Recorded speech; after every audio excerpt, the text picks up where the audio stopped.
Well, friends, very good afternoon to everyone, and welcome to the day 3 training program of ours on Microsoft Excel. I believe everybody is settled down at their workplace and good to go.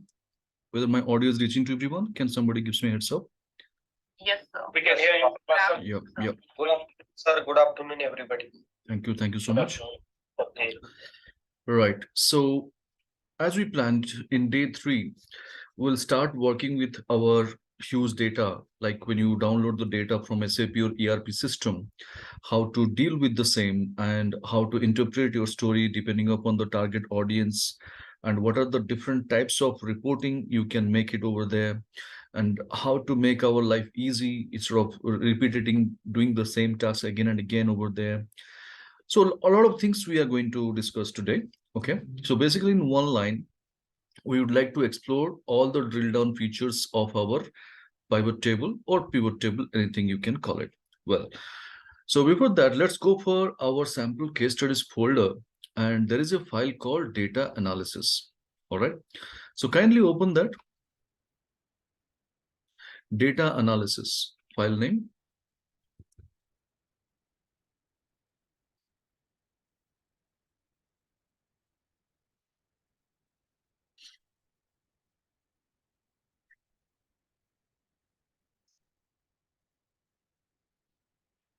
So you could see that this is what the data we have with us. And I believe everybody has got the same worksheet open in front of their screen.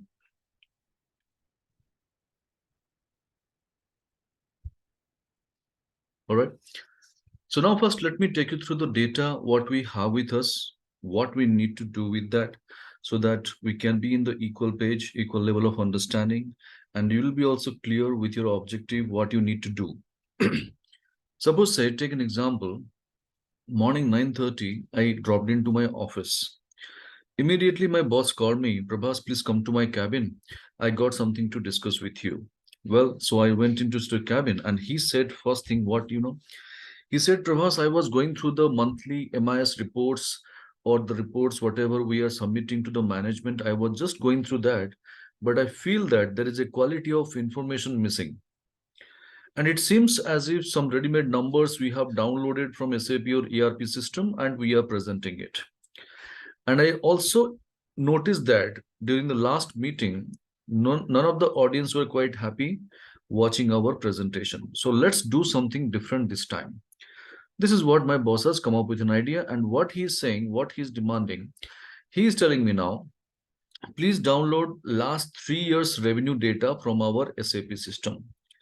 So I gave my respective T codes in SAP, and we downloaded a report, and where we could find near about 1 lakh records. It comes in this format. How many records? 1 lakh records.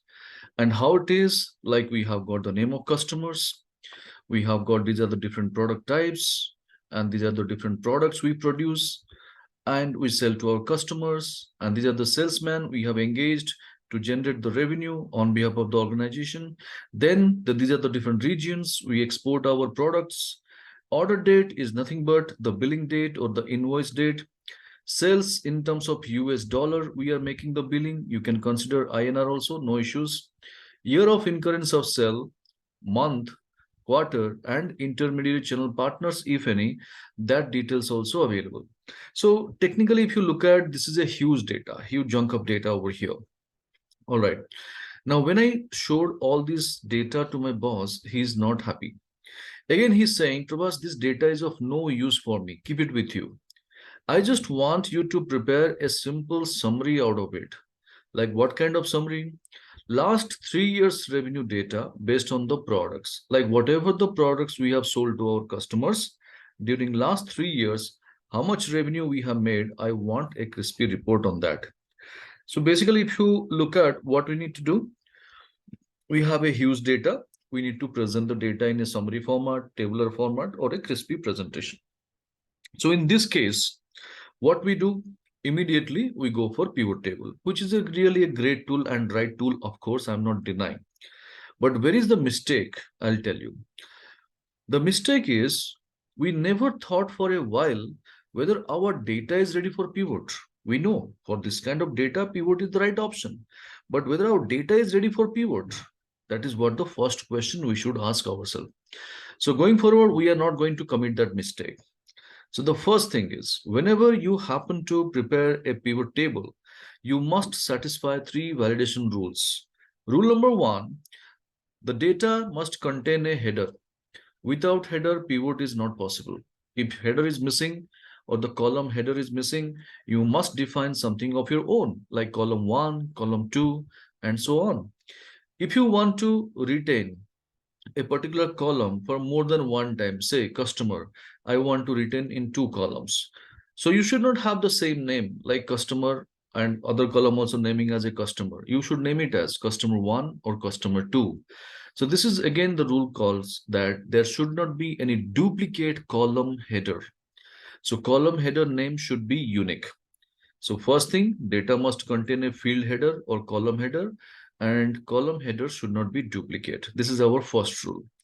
Rule number two, the amount of data, whatever we have captured, there should not be a single cell as blank. So there should not be any blank cell in the range. So how will I check that? If you remember, in our day 2, we discussed in data clean 1, the exercise. If you want to check blanks, what can be done? Select your data, go for Control G, G for Goa, G for Gamma, and there we'll be getting a go to dialog box on the screen where you have a special.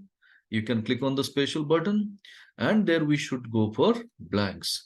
This is what we have already discussed, if you remember. Am I right? Yes, sir. Right. Yes, Now, sir. when we go for and click OK, can you see? It drops me a message. No cells were found. So just cross check in your respective screens. If you select your data, Control G, clicking special, selecting blanks, when you click OK, do you receive the similar message?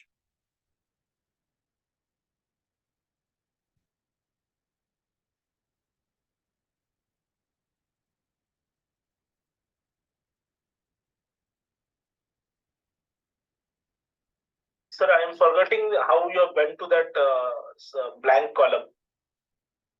So this is what the You could lack of repeat it. practice. I can repeat, not a problem. I told you specifically, when you come to day 3, please practice well and come. Okay, selecting the data, Control A, then going for Control G, the keyboard shortcut. In that dialog box, you'll be getting a special button. If you click, there will be an option called blanks.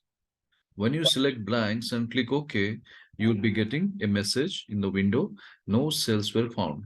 So this is giving a immediate confirmations to us. There is no blanks at all. And if there were some blank cells, it would have been selected. And we could have replaced also by hitting NA, Control Enter, something like that, what we have already done in our data clean 1. Right? Now, coming to rule number 3, ensure that no column has the merged data. In any of the column of those data set, there should not be any merged data. So what is that meaning by merged data? See, we have a practice. We combine multiple cells and we define a header by merging them. That is meant for display, not for the calculations, because most of our Excel functionalities doesn't read our merged data. So it is always better, make a thumb rule. If you want to go for any kind of calculation, avoid using merged data because it is very difficult to trace the merged cells. Blindly, you have to go and select, unmerge. Then again, you have to keep creating the filter buttons and you have to keep watching each and every individual column. That will be a very tedious process. So this is the reason why when you go for a huge data set like this, always make sure all these 3 rules are satisfied if you want to go and prepare a pivot. So I believe all of you are clear with the rules. Why for yes in the chat box, please quickly.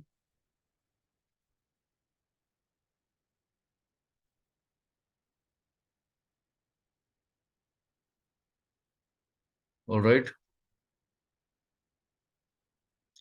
Any difficulties in understanding any of the rules?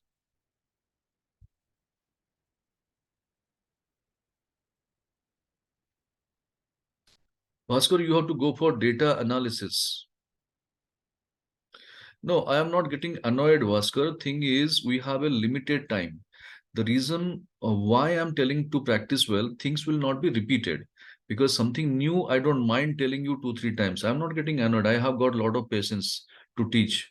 That's why I am a facilitator. So don't take it in otherwise. What I have already instructed, if you do not follow the instructions, we have to lose some content, because I cannot go and extend the workshop from 6 to 7 o'clock. This is the only reason why I have told you several times. If you see the recordings also, how many times I have told you, please practice well, practice well, practice well. So when things are not happening, bit, I am also getting frustrated. I'm not getting annoyed. So please do not use that word. I'm not getting annoyed. Okay. Yeah.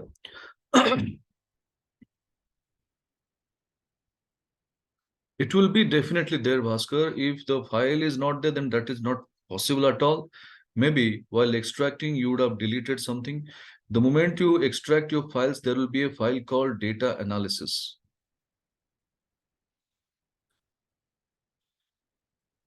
Yes, Rajat, header, no blank. Okay. No merge cell, 3 rules for the pivot table. Yes, absolutely right, Rajat. Bhaskar, did you get that file? Could you please confirm?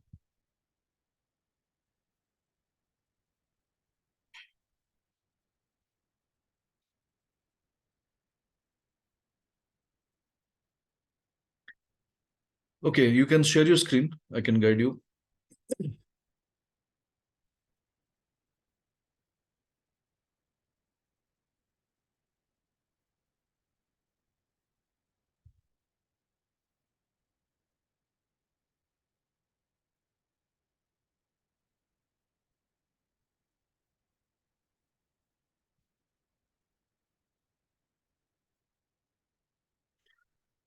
Okay, so if you can extract it, so go to that email, download that zip folder, right click and extract. All the files will be extracted. If something is missing, then yeah. Thank you so much for the consideration, Bhaskar. I appreciate that thought. Well, now the moment we go for this, all these 3 rules are satisfied, not an issue. Okay. Now, as I told you in day 2, when you download the data from SAP or ERP system, we know there are 2 areas we always face the challenge. What are they? If you recall, data clean 2, anybody? When you download the data from SAP or ERP system, there are 2 areas always you find the trouble. I told you. What are they? Sir, one is that sometimes date may not be in the form of date like DDMMYY or MMDDYY, or sometimes there is a errors or blank cells. Blank cells we have already seen. Some errors will be there, so we have to replace that errors. Maybe in A or some. No. That you are mixing up, Deepak. You are mixing up. I said data clean 2. You are mixing data clean 1 and data clean 2. See, data clean 2, I told when you download the data from SAP or ERP system, if you remember a fixed asset register we discussed about, and there the date will not be in date format and the number will not be in number format. So these are the 2 areas where we'll be finding a challenge. Right? Able to recall now? Yes, sir. Right. So here, okay, let me just see what Bhaskar is showing me. Bhaskar, this is PPT files. See, here itself it is written PPT sample case studies. We are working with Excel, not PPT. So please go to that sample case studies of Excel. Okay.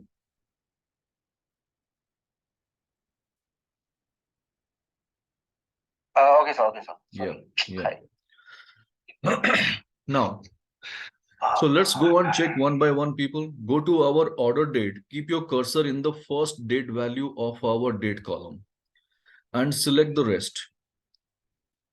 Control Shift down arrow key to select the rest. Oh, God. And how will I confirm that my date is in their proper date format? If you remember, our day 1, I told you to convert any format to date format. What was that keyboard shortcut?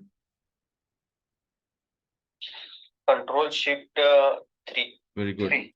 Very good. So go for Control Shift and 3. Do you see any changes in the date format now? Earlier, it was just showing the numbers. but now it is happening with a proper readable format. So this is a confirmation again. Since our date is in proper date format, this kind of changes are happening. All right. So we got a clarity. Now order date is complied with the respective format. No problem, Bhaskar. You can continue from that file, what we are discussing. Now coming to the next, the billing column or the invoice amount, sales USD. Is it containing numbers? Of course, yes. Keep your cursor in the first invoice amount. Keep your cursor, the first value of our sales USD column, and select the rest. Select the rest. And what is the keyboard shortcut to convert any format to number format? Anybody? Shift Control Hash. No. Control Shift 1. The hash is nothing but Control Shift 3 only. The numerical 3 button is the hash key. Control Shift 1. Very good. So Control Shift 1, the moment you press for the sales USD column, do you see any changes on the screen? Like a decimals comes up, post decimal 2 characters, before decimal, comma separators, all these things are there. So this is again a confirmation for us. Our numbers are there in proper number format. So this is how first 2 to 5 minutes spending time with your data, understanding that and making a compliance of the data with the respective format is very, very essential. And we got that now. But the problem is over here, if you convert the data into number format, post decimal, some unwanted 0 characters are coming up, which is not technically required. So how to remove the same? We know the best practice, going to home, decrease decimal twice. So 2 characters will be removed. Or you can go for Alt H9, the keyboard shortcut, whichever it is comfortable for you. Please go for it and remove the extra zeros post decimal what you had. Remove it. All right. So 3 rules are satisfied, and necessary data columns also we checked since we have downloaded the data from SAP or ERP system. Right. Now, there is one more problem in our data. Let me highlight that. Just watch my screen. You can also check on the same on your screen also. See, order date and month. Can you see? What's the problem? Anybody? Mismatch. Yeah. Different. So what is that? It is mismatching.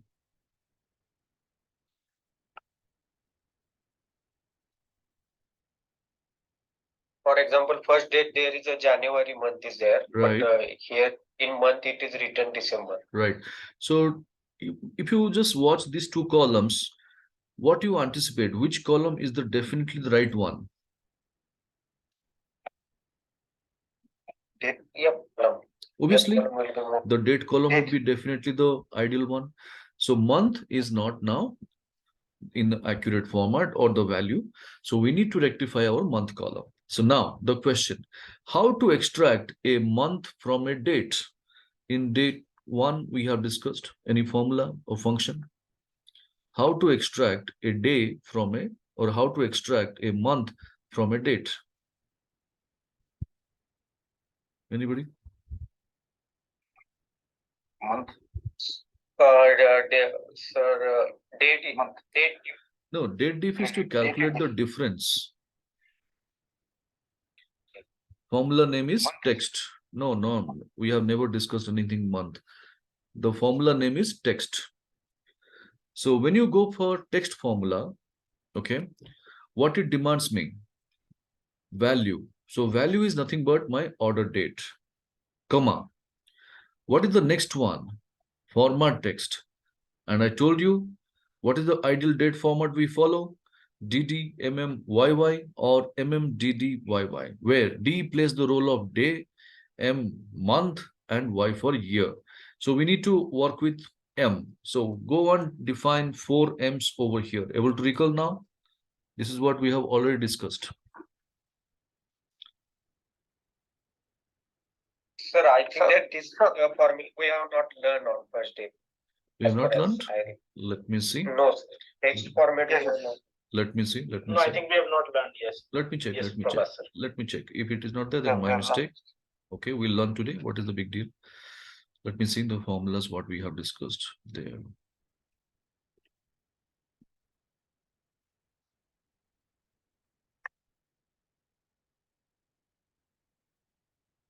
All right. Fine, then it's my mistake. I had not completed those things. So if you go to our case studies folder that is called corporate case studies, okay, corporate case studies, the very first thing over there, the file, the sheet name is called business maths.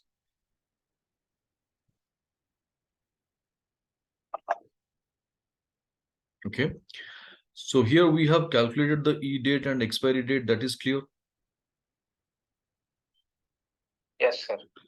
So there, if you happen to compute your day or month or year, if you want to extract, how to do it. So we can go for a simple text formula to compute our day, to find out a day or month, anything.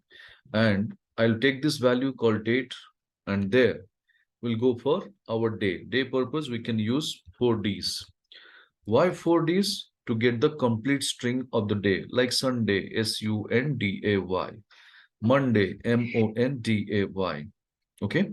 For that reason, we have gone for this. Now, the moment I go for this formula and double and drag it for others or going for control enter, anything, I'll be getting my things ready. So this is how our text formula will be extracting the day from a date. Okay. Fine, but I had already shared some reference guide to you. Hope you have received that.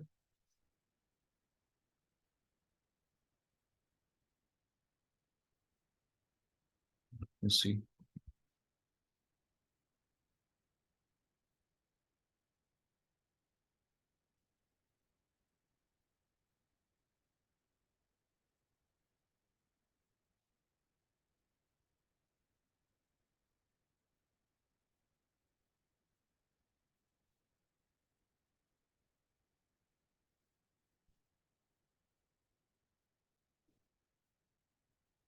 Right, this file is already shared, right? Have you gone through that, all of you? This Excel for all updated tricks day 1 and day 2?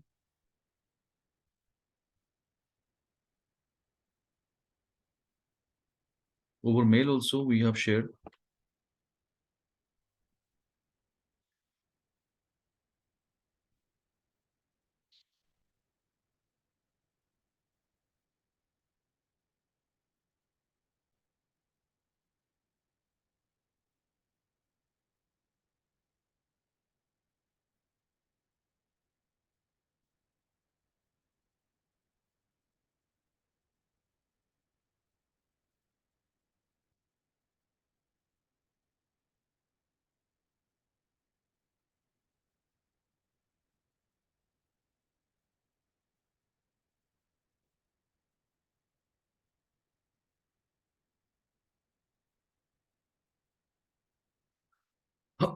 November 13, along with the links, this file is already shared. Okay. So that is what already I was surprised. I mean, why you did not know about it? Though I did not cover this, but this is already shared and it is there in our date calculation. The sheet, if you look at already, it would have been given over there. Like e-date over here, warranty, network days, fine, text challenge. Okay, not an issue. We'll see that.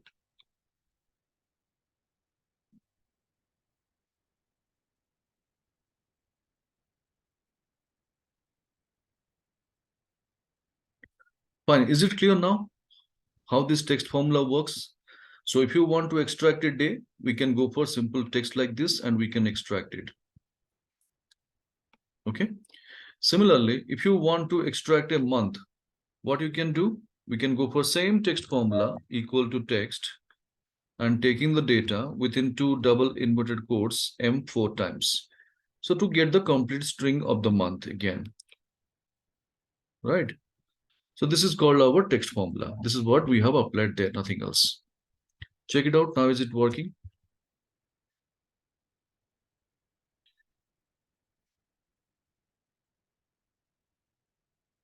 Okay, so Rajat is asking for week. Yeah, for week we have got week number. So if you go for week number, there is a formula, and you want to know which week you are in from the serial number. Suppose 11th April 2021. So starting from 1st Jan, when you reach to 11th April, what is the week number you are in? If you want to know, this is in the 16th week. So 11th April 2021, you are in the 16th week. This is what called your week number. All right. Fine. So let us go to our same data analysis folder. Okay.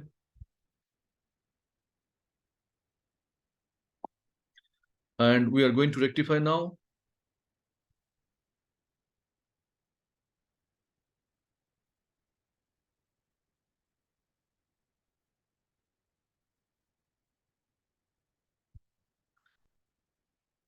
That's what I told you last time you asked me the same thing, Bhaskar. I told you, please share me some sample data. You dropped me a message in the WhatsApp. You asked me the question that how to reduce the file size. I gave you the options. So please share me some sample data. Definitely, I will help you because this is case specific. This is case, the question what you're asking, it is going to vary from case to case. So if you give me some real-time data, which is downloaded from your SAP or ERP or SQL table, or your customer or vendor has been sent, then I can give you the right direction, what would be the right formula or what would be the right feature to extract it. Okay. Now, let's go for our month column equal to text formula. Okay. So going to text over here, value is nothing but my order date. When I go for my order date, comma, format text, we need month, correct? So we'll go for M 4 times. The reason, to get the complete string of the month. This is what we discussed. Now, the moment we go and hit enter, you will be finding your month is ready. So this is called our text formula to extract a month from a date. And once we receive our first month result, then the same we can apply for the rest by hitting the double click on the fill handle button. And immediately my formula will be ready and giving the result. So please confirm your month column is rectified.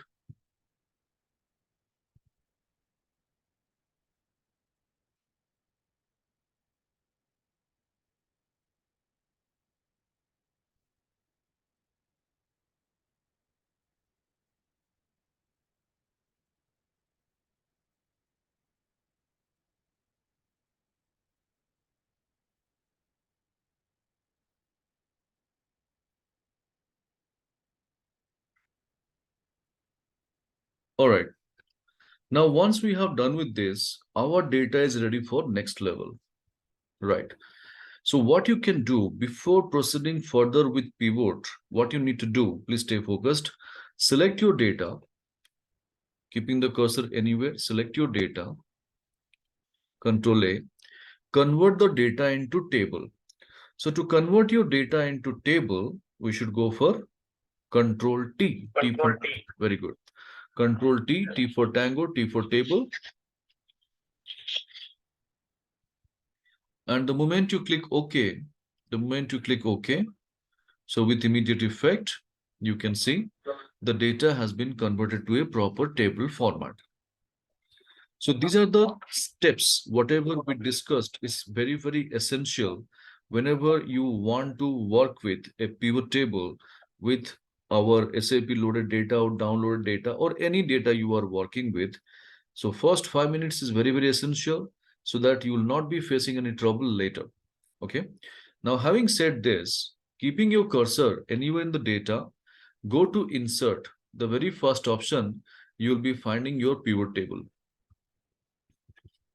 Right? So in this pivot table, there are two sections. Just 1 minute, watch my screen. What I'm trying to say is very, very sensitive. Please try to understand. When I say when you go for pivot table, there are two sections. What is the meaning by two sections? See, the first half is called pivot table icon. The second half is called pivot table navigation. So always go for pivot table icon. Don't go for pivot table navigation. All right. So I'll go for again, going to insert pivot table, the clicking the icon, not the navigation. Click the icon, the first half. So when you click the icon, it will take you to a dialog box like this, where you could see the entire data is taken over here as a table. And below to that, it is also showing choose where you want your pivot table report to be placed.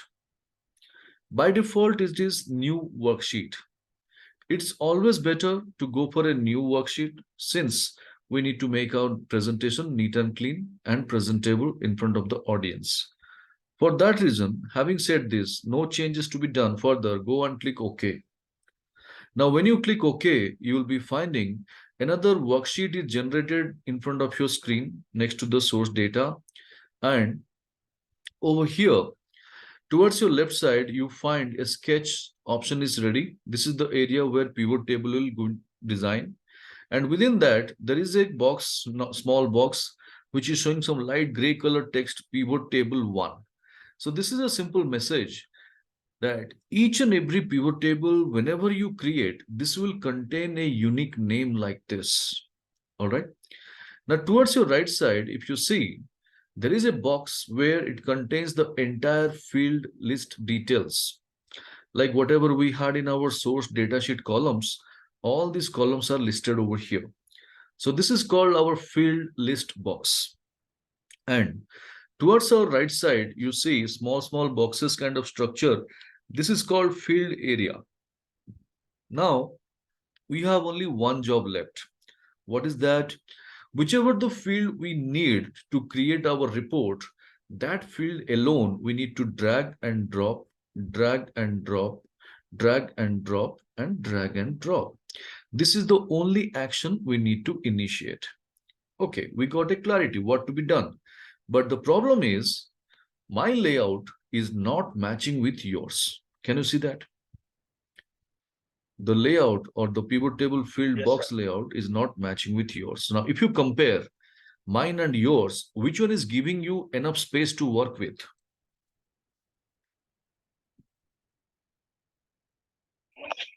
Yes. Of course, mine. So let's bring Yeah. our structure to the equal page. So let's bring the uniformity. What you need to do, there is a settings button over here, people. You can see settings. In this settings button, if you go and click, there is an option called field section and area section side by side. Field section and area section side by side. And the moment you go for this, see the beauty, you will be getting the similar layout just like me. Please confirm. Did you receive the similar layout?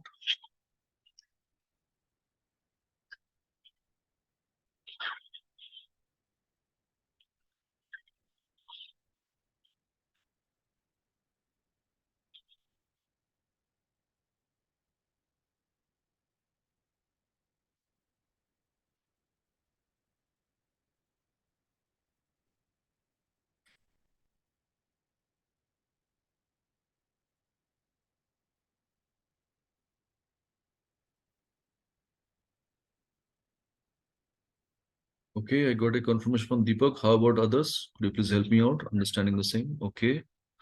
Mohammed also got it. Very good. Bhaskar, Rajit. Okay, Rajit also done. Ranjit. Fine. Very good. Okay.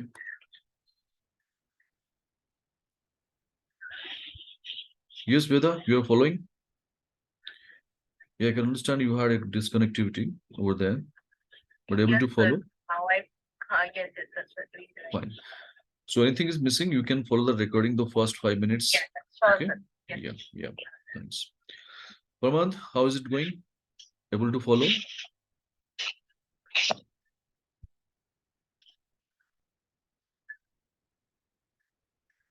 All right. So now as I told you, we need to just go and do the things, drag and drop. Now stay focused for a minute. I can drag a field, but while dropping, I have got four different choices. So where to drop? For that, you need to follow a rule. And what is the rule says? Stay focused. There is a field area naming called sigma values. It's a simple message for us. Whichever the field you take it from the field list box, if it is containing the numbers or the numerical value, you should populate over here. Why? Is it really mandatory? Yes. The reason is, if you want to play around with your formulas or functions, like sum, count, average, product, minimum, maximum, and all those things, then you must populate the field in the value field area. So let's go for the report. What my boss was looking for. Last 3 years revenue data. So revenue data in the sense the billing column. Billing column in the sense sales USD. Is it containing the numbers? Yes. So please bring sales USD to the value field area. Drag and drop. So please bring sales USD to the value field area. So this is what the first thing we should do.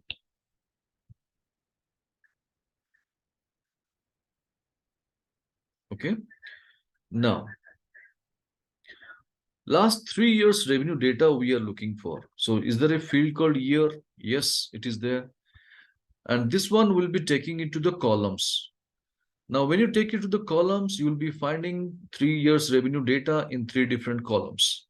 Now you can ask me, Prabhas, is it really mandatory? I should go for columns. Can't I go for rows? Yes, you can go for rows also, but the structure will be different. So 3 rows means 3 rows, 3 years data in 3 different row items. But why I prefer to go to columns? The reason is we have got something else to bring it to the pivot table. What is that? Product wise, last 3 years revenue data, boss has asked. So we have a product description field. Yes. That product description, we have to bring it to the row area. So now you see a very beautiful pivot table, summarized format, precise format, we got it. And the total, it is also showing 3199253. Check. Are you getting the same?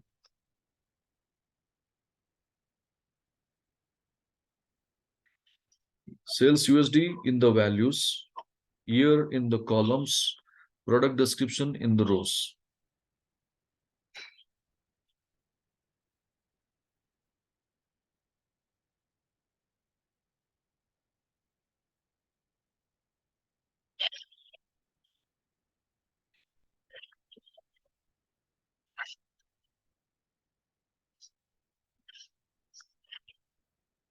Now, once we have done with this, though we made our first pivot table, but this data is not ready for dispatch. We cannot send our pivot table in this format. The reason is, as I told you in day 2, always care for your presentation. That is what I have been emphasizing since day 1. Whatever the task you do, make sure it is presentable, well formatted, well tabulated, anything, whatever we discussed, always keep all those things in mind. So here the look and feel of the pivot is not so great. So how to do the respective changes and bring a better feeling? See, if you keep your cursor anywhere in pivot,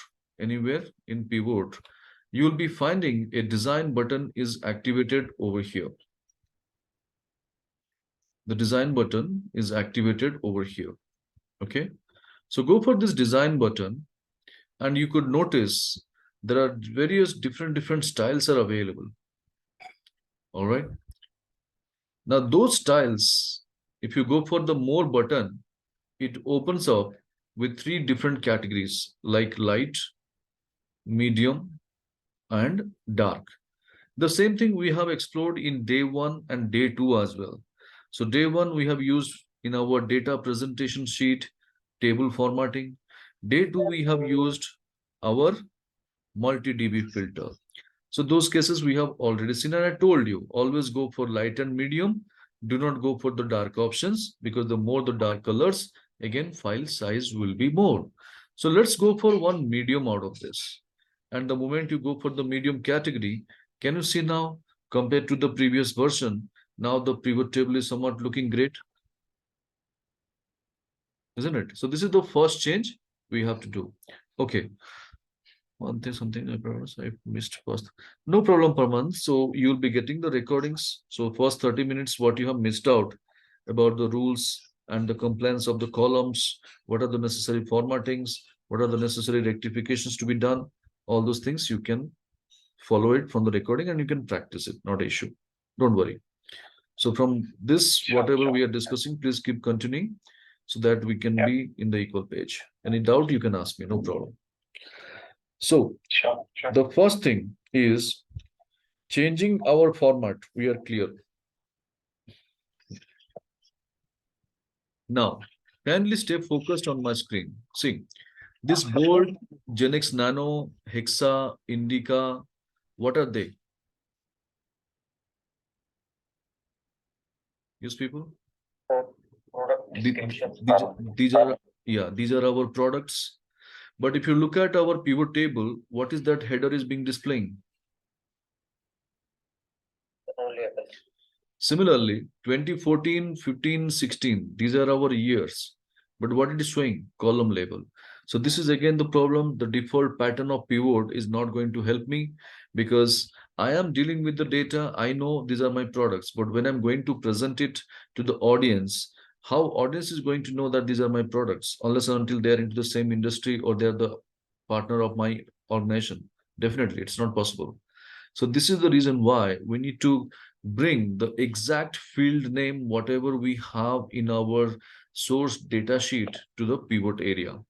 So here, what people suggest, don't worry, Pravas, go and edit the fields manually. Never ever do that because today you will not finding any impact. Tomorrow, suppose say you create some macro programming to automate your pivot table report. So your macro is not going to work, it will stop since you have changed the fields manually. So never ever change the pivot table fields manually. Then how to bring it? Just say, keep your cursor anywhere in pivot data. Then again, go to the same design button. And when you go to design, we have an option from the left side, third option, report layout.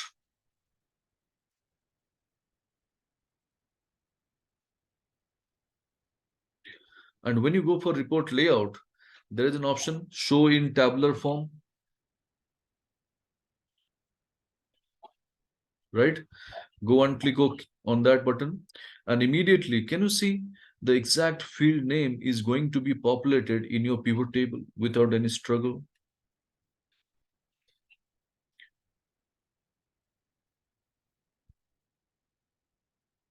Right? So these are the minimum changes you have to do once your pivot is ready.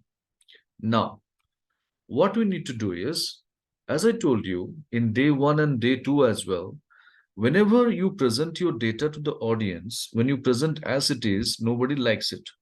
What audience is expecting?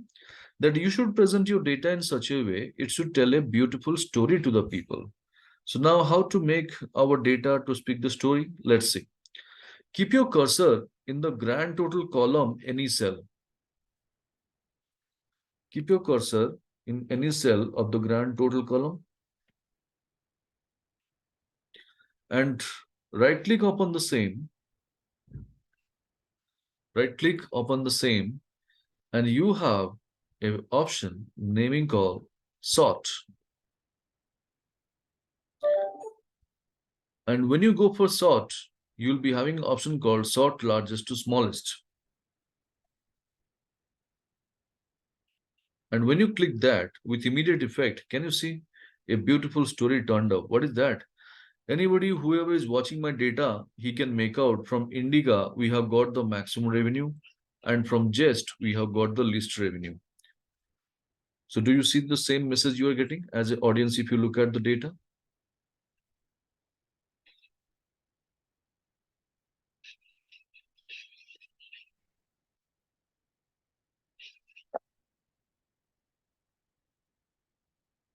All right.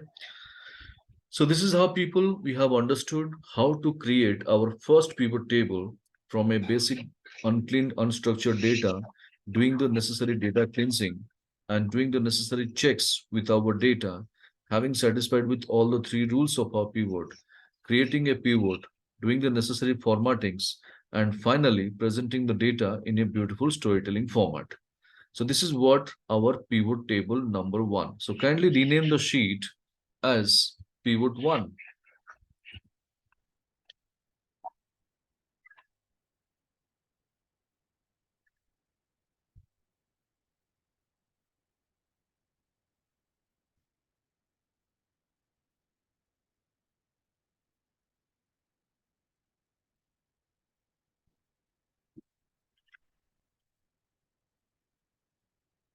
Right? Now, once we have done with this, right click on pivot one sheet name. Right click on pivot one sheet name. You'll be getting an option called move or copy. And go to that option move or copy. If you click, it will take you to a dialog box where you find the option name called create a copy. Checkbox is not activated. Kindly activate the same and click OK. So once you click OK, you will be finding one more pivot is coming up. Please rename the same as pivot table number 2.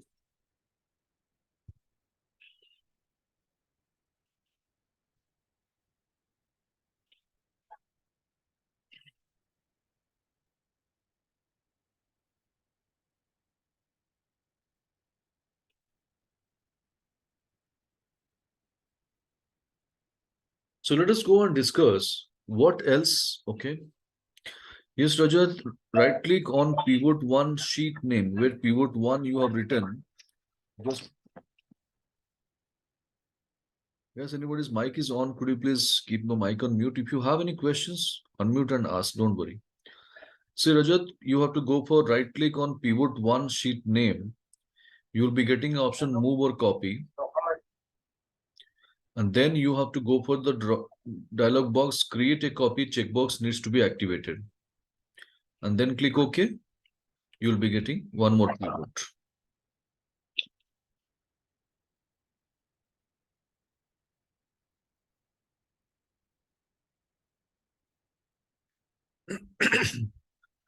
Now, once we have done with this, let's see what else we can do with regard to pivot table. Now, please stay focused. What's the next thing we need to do is, this is what I have presented to my boss. Last 3 years data in 3 different column is there. And boss is quite happy the way I have presented. And he's also happy the pattern, like bringing the products in the rows.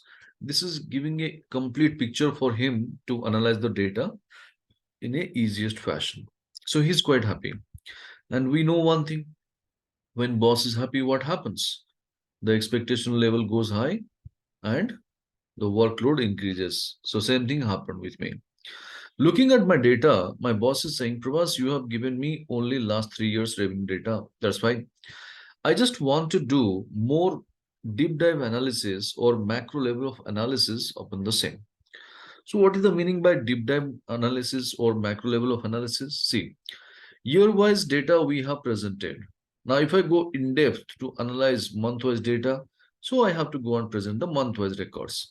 But before that, just check, do you have a field called month? Yes, we do have.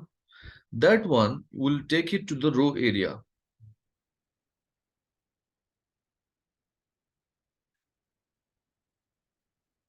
Okay. So when you take month to the row area, can you see your entire pivot structure is changing? And what it is showing, last 3 years revenue data is there. That's fine. Month-wise data is also there. That's also fine. But if you look at the pivot table, it is conveying the story, giving more importance to the product description. So product description is still playing the primary role. Though month has the information is there, but it is playing a secondary role. So here, how to present our data effectively? Let's discuss.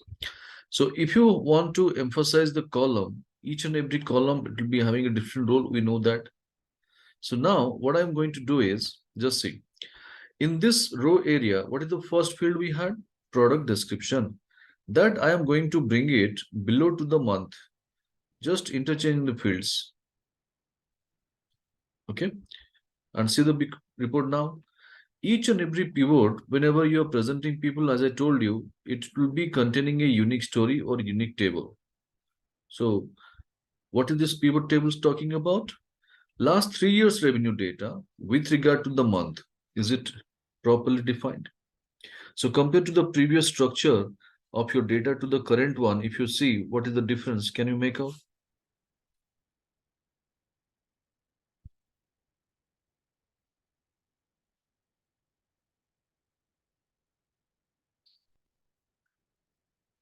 Because remember one thing, in each and every pivot table, whenever you present, they have their own unique story. So before presenting the same to the audience, you need to understand the pivot table we have created, what kind of story it is going to convey.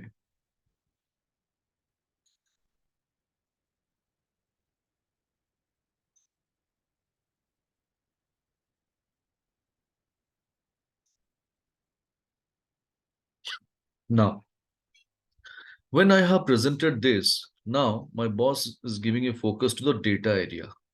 But when he's looking at the data area, there are so many cells are having blanks. Can you see? In fact, if you scroll also, there are so many cells blanks. Now he's quite surprised and he immediately asked me, Prabhas, why there are so many blanks? So you know why there are so many blanks? Anybody?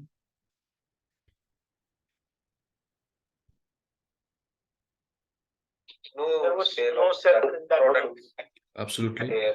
So this is what we understand. There is no cells over here, isn't it? This is what we understand. There is no cells over here. But technically, the people whom we are presenting, how he will know? So he will be asking definitely the questions like why there are so many blanks. And leaving my day-to-day activities, I need to keep explaining to those people whomever I have sent this report. So this is the place where we are spending time unwantedly for the non-productive task. So now the question is how to stop people asking unwanted questions. The best option. We need to replace these errors, replace these blanks with some kind of predefined text. Zero, hyphen, nil, not available, not applicable, something like that. But how to do it? We cannot do find and replace over here. All right. So if I go for our find and replace, what will be happening? First of all, it will not work that I told you. But if you remember in our day two, data clean one, there I explained you when you have your errors in place, if you go for find and replace, only one time, one type of error can be handled, right? So we have gone for a process of control G, special, then going for our constants, text, number, logical, okay, then removing the errors with NA, control enter, again we colored them. So all these things we have discussed, right? But here this is not going to work. So what is the option I have? So I'll tell you a very beautiful option. Just see. Keep your cursor anywhere in pivot and go for right click upon the same. From the bottom, second one deals with pivot table options.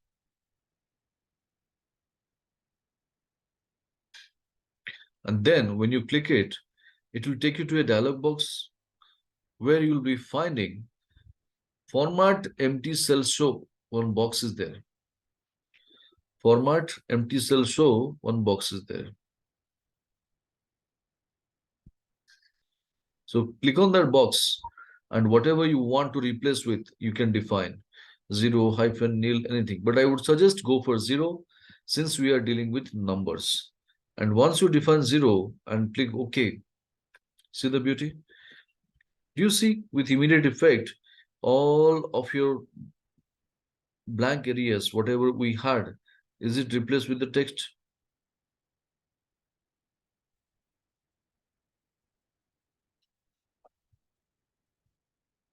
Right, people? Everybody is getting the same. Right click on pivot table options from the bottom second one, and for empty cell show.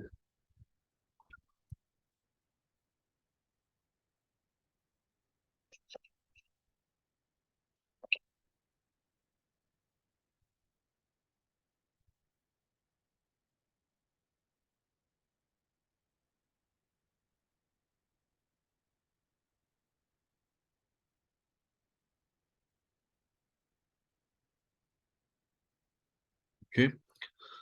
Month column came in first column. Yeah. So month column, how it is, Mohammed, if you go to row area, your first field would be product description. You could notice. So that you hold it and put it below to month. Earlier it was like this. You have to bring this over here, product description below to month.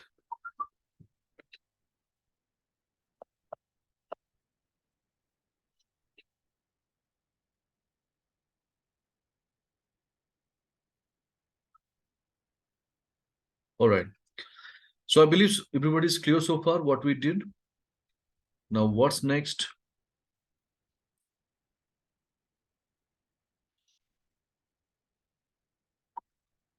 Over here, the moment we go for this, you could notice, suppose say my boss started working with this data. Okay. He's checking one by one product. And when he's reaching to the Tiago product, he's unable to make out which month that product is pertaining to. So again, he has to look back, then only he realizes this is of Jan month. So this is how each and every month, if you look at, he wants to know immediately that whichever the row I'm working with, whichever the product I'm working with, I should know this is the status of our that month, say Jan or Feb or something, right? So how to make it happen again? If you remember, in our day two, we discussed called data fill, one technique. So regular intervals, we have got some blank cells in place. We had to replace the same with some kind of predefined text, taking the above value, like store unit and all, right? I think that region is there. Mumbai. Yes, absolutely. Absolutely. So we have got one option over here, data fill. So this is the case study, right? So this was earlier containing the regular intervals, some blank cells, and then we replaced with the respective store details, right? The same thing now the situation with us. So my boss is expecting that each and every month name should be filled in those blank cells so that whichever the row he is in, he will be able to make out which month that product belong to or which month the data he is looking at immediately. So for that, again, Control G, what we did the other day in the same case studies, here it is not going to work in pivot. That is meant only for normal Excel sheet data, not with this kind of pivot. Then how to deal with, let's say, I'll tell you a very beautiful option pivot. Keep your cursor anywhere in the data and go to the design button or design tab.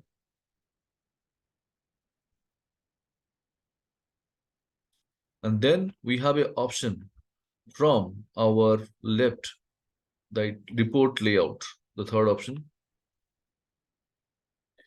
And here you'll be finding a beautiful option called repeat all item labels.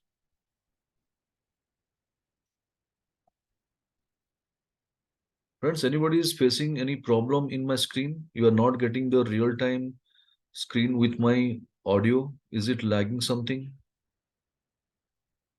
No, sir, it is working. I am seeing. I don't know whether it's my issue. Rajat, I am seeing Rajat, your. Rajat, right? Yeah. Rajat, Yeah. so you do one thing. Yeah, this is Rajat. Yeah, you can check probably your internet connectivity or one time log out and log in. Could be the problem resolved. Let me do that. Yeah. Let me do that. Yes. So the option name is going to design, report layout, repeat all item labels. Pretty easy in pivot table. But if you're working with your normal generic Excel worksheet, you have to go for a lengthy process, selecting the data, Control G, special, blanks, then OK, equal to previous cell, Control Enter. This is what the process we have already discussed in day two. All right. So this is how we have understood in our pivot table number 2. Whenever you have the data, how to interchange the fields to bring up a new information or structure of pivot. Then how to deal with your blanks in pivot. Then what is the role of repeat all item labels and how it is making your data more expressive that we have discussed. So anybody is having any queries with regard to pivot table number 2?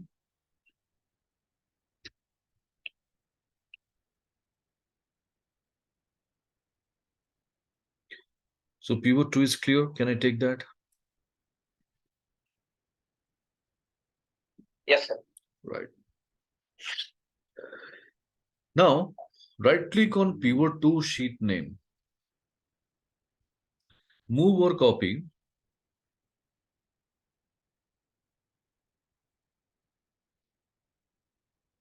Create a copy. Checkbox you can activate and click OK. So one more pivot turns up. You can rename the same as pivot table number 3.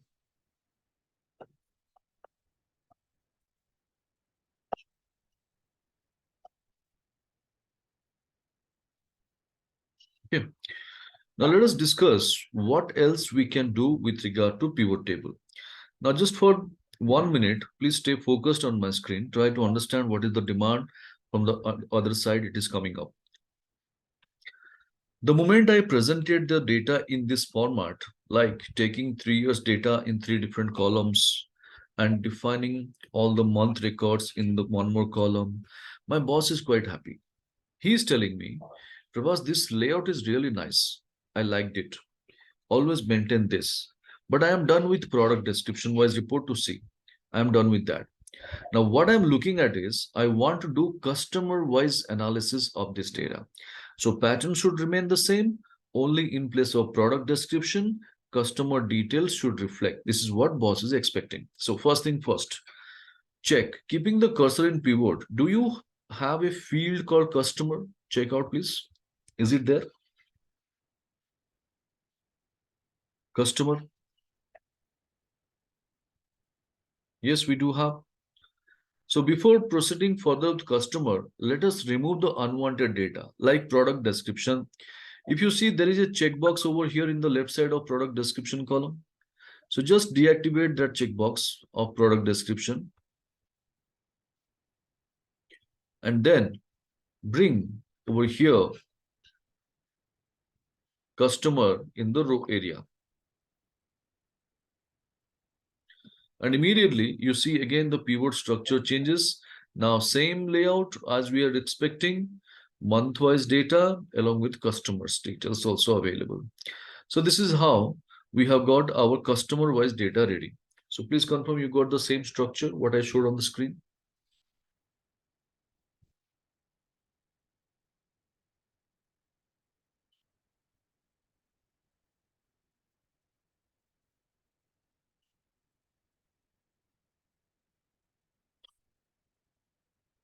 Now, who is our first customer? Let us analyze that report. Who is our first customer?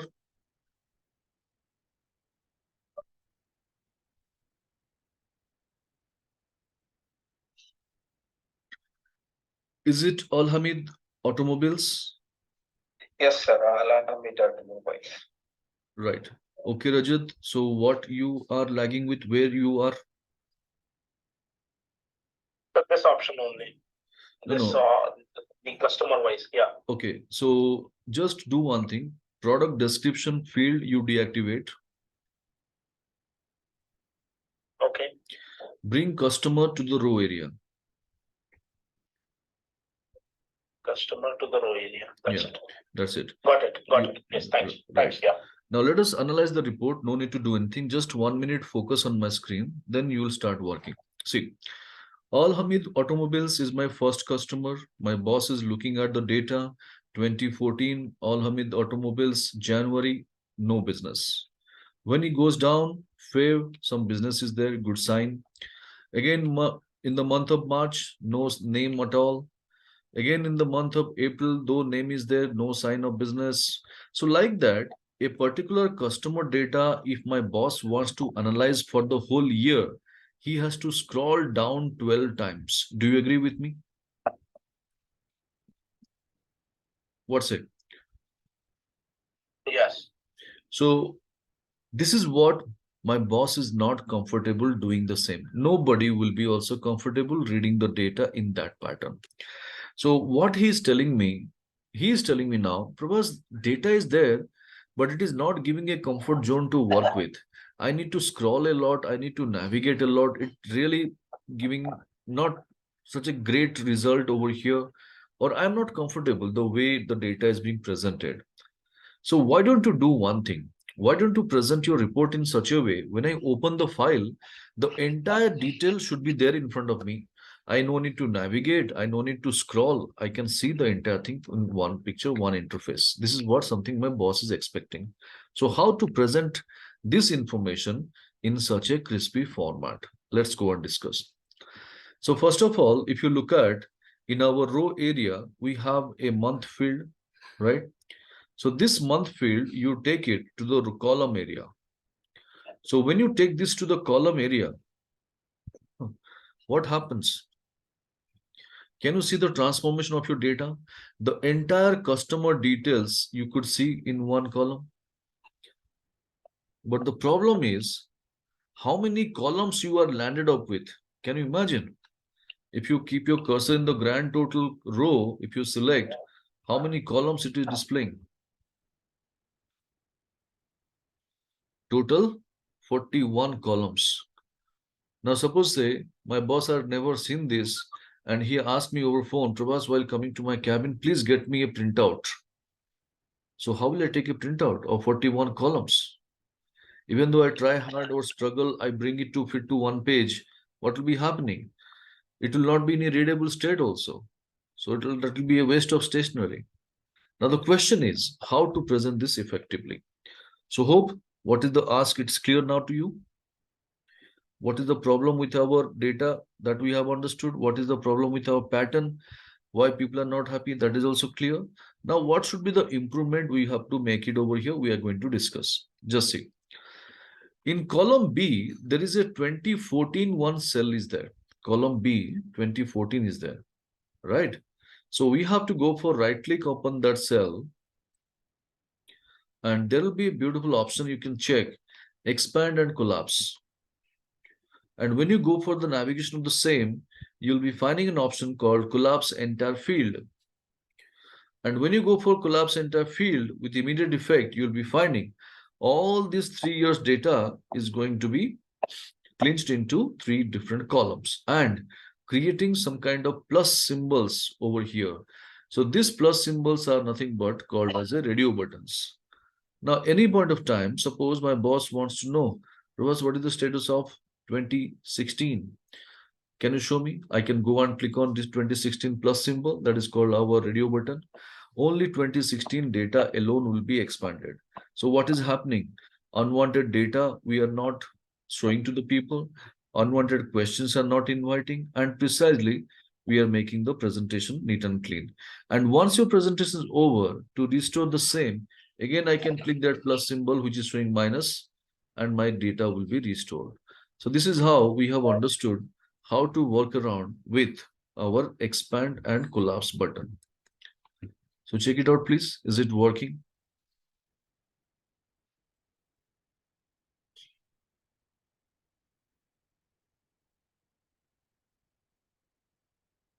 Prabhas, Yep. yeah, after collapsing the 2014, the remaining thing is collapsed. Now, can you just repeat that one?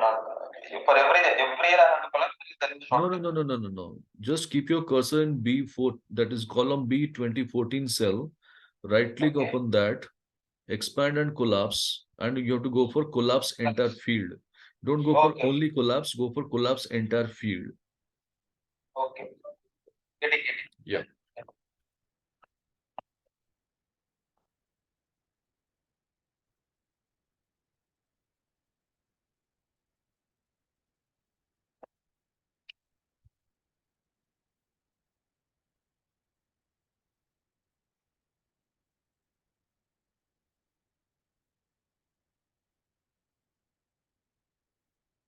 This is what about our pivot table number 3. When there is a need, how to work around with our expand and collapse button and make a report precise. We have discussed. Yes, Mohammed, that's going to be great. All right. Any questions in pivot 3 people? Anybody?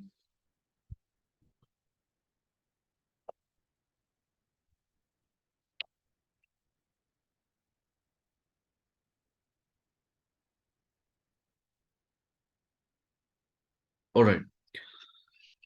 So I believe this is working fine for everyone. Right click on pivot 3 sheet name. Right click on pivot tree sheet name, move or copy. Prabhas, Yep. since I missed it from beginning, so if you can share this data, I can paste it, and then from there I can continue. Is that the way it will work? Okay, so can I share it over WhatsApp? Is that okay? Can you? WhatsApp? Yes. Okay, I'll take it. no problem. Let me log in.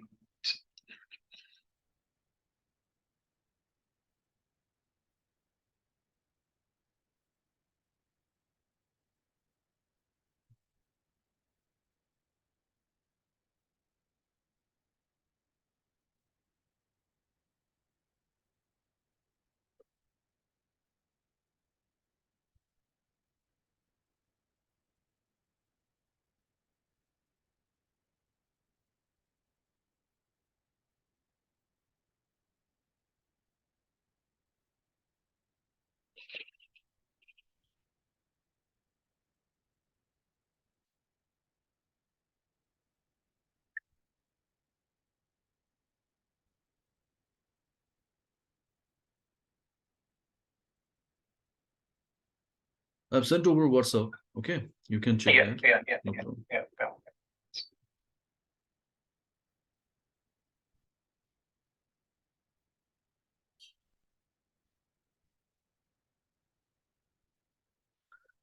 Now, pivot 3 is completed. Let's do one thing. Right click on pivot 3 sheet name and move or copy.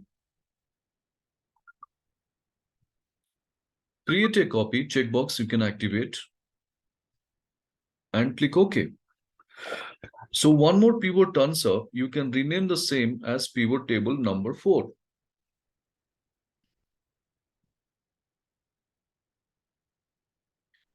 Now over here, what we can do, let's have a discussion upon the same.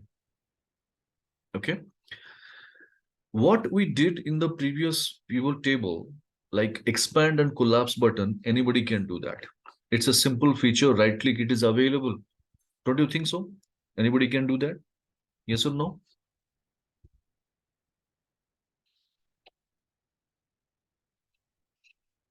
Definitely yes, isn't it?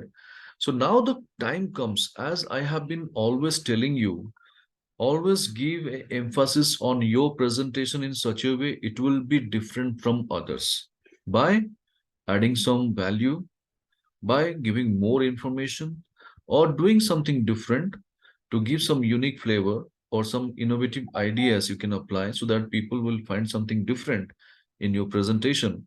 And when you present it to the audience, they will be also happy and giving a compliment to your work. So now think about it. What else we can do in this pivot table? Please do let me know.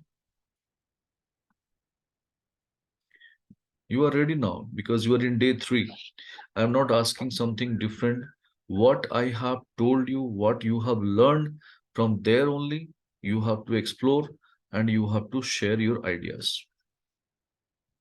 Growth. I think we can flag, put the growth option in that. Growth option for what? From where to where? What we have to check? Yeah, conditional formatting wala growth, sir. Icon sets. Okay. Probably a data bars. Data bars, icon set. Where to apply? Photo for a conditional formatting. No, where I should apply Selecting that? a table. I think the grand total are probably year-wise.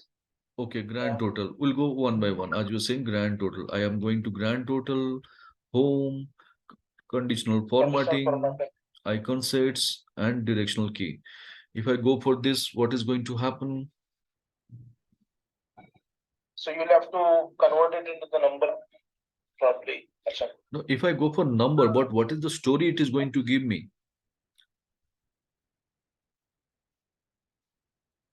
Sir, it is showing you the growth year-wise year. Okay. So I'm not sure. So do you see that it is showing anywhere growth year by year? Here it is 2,56,922. Here it is 9,08,000. Here it is 832. So the graph, if you talked about this, there's again up, again down. So from 2014 to 15 up, 2015 to 16 down. Yes. So this icon set in this case not going to help me. Second, if I go for data bars, I'm just doing it, whatever you have learned, how you explore the things, how you exercise your brain. If I go for application of the same in this also doesn't make any sense, right? Now, coming to graphical representation, Mohammed is saying, Mohammed, what is meaning by that graphical representation? Could you please be more specific? Here on here. Yeah, year on year, how to present the graph like this, if you go for it. Line chart. First of all, we have not discussed anything about charts. What did I say? Whatever you have learned from day one and day two, explore the things from that and let me know how to make some improvements on this. Anyway, so you are not able to connect with that. I am going to give you a helping hand. Just 1 minute, watch my screen closely, carefully, observe what I'm doing. Then next 1 minute you can try. Don't worry. So first watch my screen. See, what I'm going to do now is I'll take a cell naming called visual. Okay.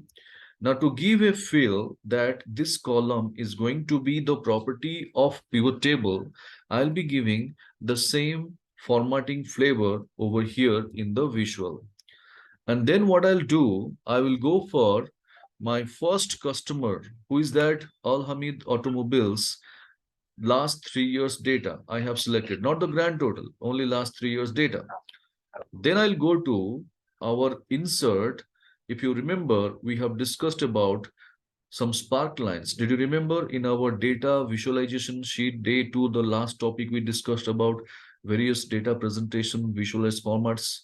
So we have discussed about columns. Now I'm going to take the option called line. So if I go for line over here, line spark line, this will be asking a dialog box to me. Where is the data? Data is already selected.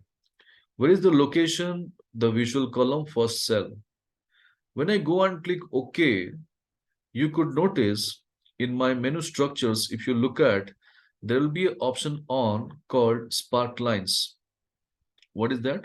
Spark lines. Now, if you see over here, the moment I go for this, it will be showing a Sparkline tab or options or designs. Depending upon the versions of Microsoft Excel you have, the option name will be slightly different. So when I go for this option called Sparklines, over here, you could see a markers option is there, which is not selected. So I need to go for this marker option. And when I choose this with immediate effect, it will be adding the pointers, lines kind of options over here. Now the same, I can drag it down for rest of my other customers. Now see the beauty? The moment I go for this slightly, I will increase the column or width, or I could expand the column a little bit. And this is what I could present it. Now see the beauty of this report. The moment you present it, people will just see this and this. Nobody is going to watch your boring numbers, billions, millions, lakhs, crores, because it is very difficult to memorize and compare if you just showcase like this. But here it is giving an instant information. If you see Al Hamid Automobiles, what is the status? From last 3 years, if you look at, the pattern is increasing trend, and compared to last year, this growth also not such much variation, but yes, little bit down, fine. But Arya Motors, it is showing a consistent growth for last 3 years. It's a good sign for the company. But Bavaria Motors, it is going drastically changing down, going the growth pattern is down. So this is a serious factor. Why Bavaria Motors is not faring well? We should inquire about it. Similarly, if you look at all these customers like Gurudev Motors, Lexus Motors, they are showing the consistent growth compared to the last year. Though it was a pandemic situation last year, but still they are making a good business and they are showing the growth over here. Like that, you can make the simple analysis of your data by looking at your visuals. Do you think this kind of value additions can be made? What's it? What's your opinion by looking at your, keeping yourself in the audience side?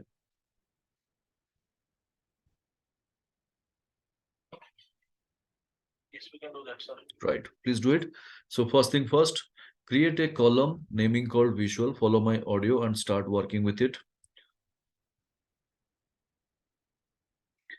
Then check the same format of grand total, copy that, go to visual cell, right click and go for paste special, or you can do the format painter option use also, like going to home, the format painter option we use, the same option also you can use it, not an issue.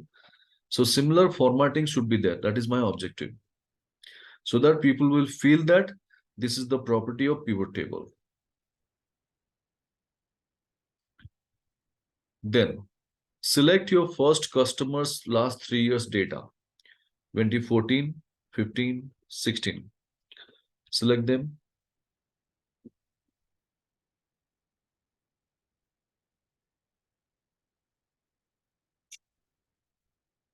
Then what you need to do, going to insert in the sparkline, 3 different sparklines, it will be showing line, column, window loss.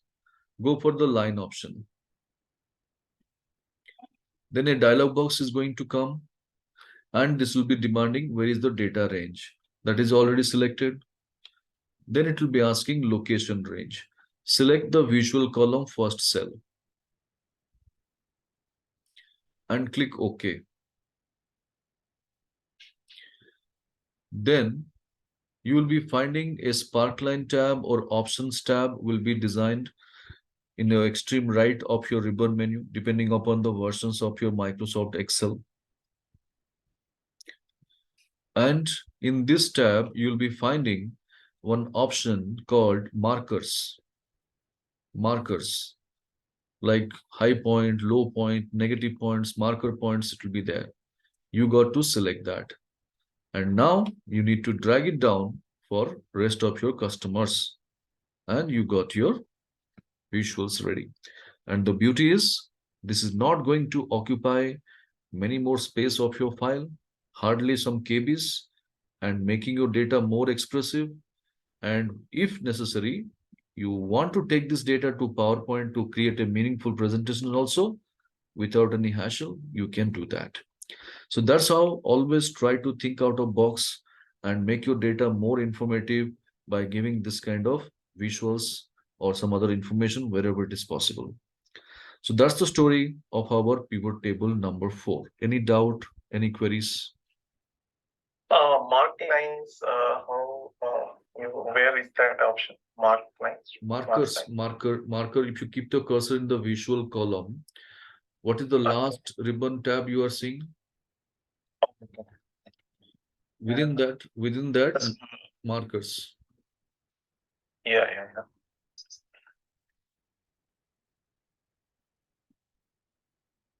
Okay. So there are so many options in a markers. So No, anyone can be selected? No. Markers is a checkbox. Don't go for the styles. Markers is a checkbox. See, I'm highlighting. Yeah. It is a checkbox. Yes. Yeah, the checkbox alone to be highlighted, or you have to make it on. These are the styles. If you do not like this color, if you want to change your own color, you can take these colors.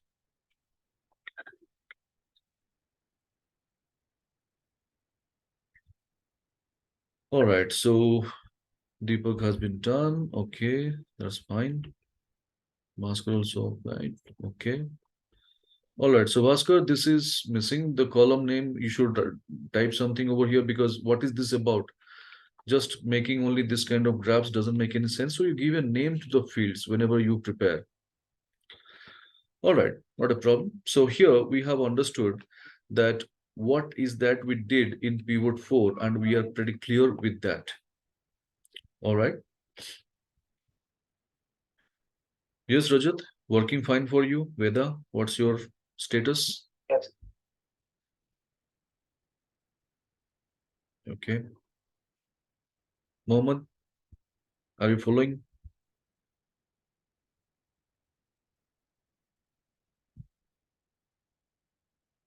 Great.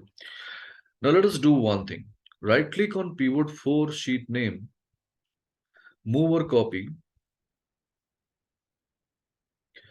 create a copy, checkbox you can activate and click OK.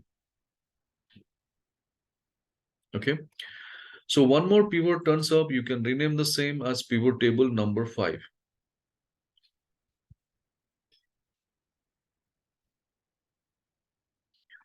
Now this visual column work is over.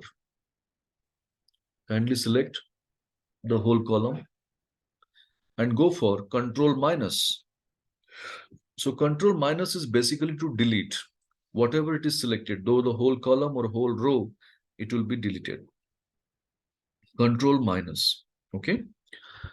Now, our data presentation is over. Customer-wise data presentation is over. Let's do one thing. Now, when you go for it, sometimes what it happens, I would like to take you through some best presentation styles. Okay, stay focused. Now, see, being a say take an example, when I'm working with an MNC or when I'm working with an OEM industry, maybe I might be having number of customers. I may be dealing with 10,000 customers in the calendar year, could be the case. But when I go for pivot table, do you think that I should go and present the entire 10,000 records or 10,000 customers data? Okay, not necessary. When you want to present your report, where you'll be putting more emphasis, like top 10 performers, top 5 customers, those things only you should present. Later, you give the information. If somebody is, somebody is looking for the entire data, you can give it. But ideally, when you present it, you only need to show only top 5 or top 10 or top 15. So now the question is, how to present my top 5 customers out of this? See the result. In the customer filter, if you look at over here, customer filter, if I go and click, there is a value filters option, right? And there it is showing top 10. I should go for top 10. But I want to show only top 5, right? So this 10 number, whatever it is displayed, I should make it to 5. That's it. So top 5, similarly, if you go for bottom 5, any of the vendor, you can choose bottom options already there, top, bottom, everything over here.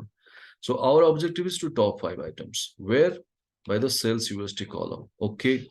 So when I go and click OK with immediate effect, can you see? It will be showing top 5 customers only.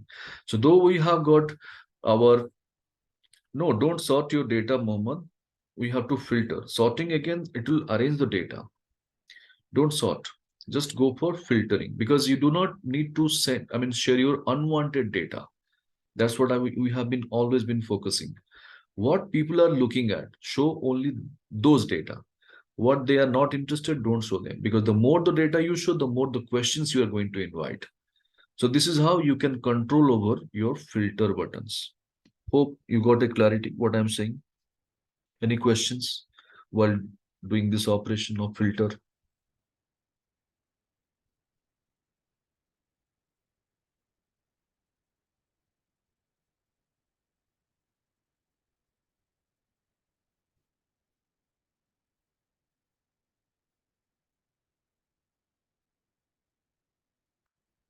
Yeah, Rajat, in the customer filter is there.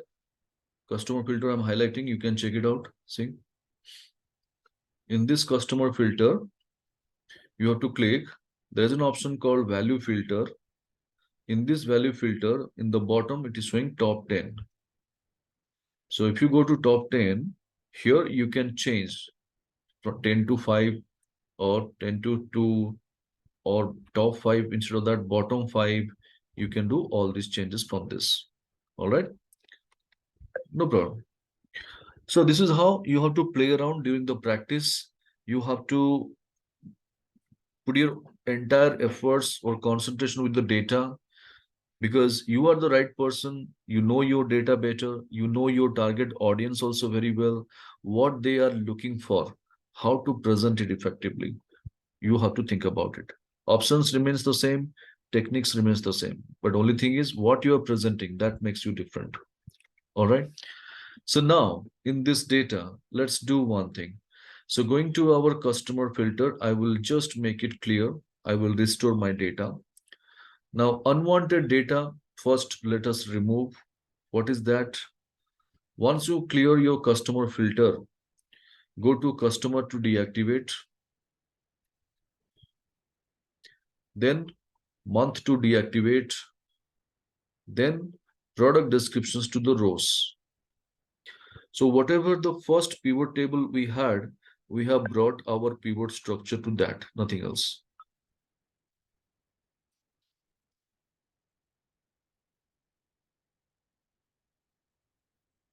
So confirm the same pivot is ready in pivot 5, what I am showing on the screen. If at all any challenge you are facing, do let me know. So I cleared the filter, Prabhas, but this pivot table, this dialog box which is coming up, so You are not getting from this? where? You are not getting this? No, I'm not Okay. getting this because Just keep the cursor in pivot. Keep the cursor in pivot. Still you are not getting? okay. No, if you Yes, I'm getting. I'm putting pressure, then I'm getting this. right. So, Because but this pivot table fields is the property of pivot table. So as long as your cursor is there in pivot, this field will be activate state. If you keep your cursor outside, this will disappear.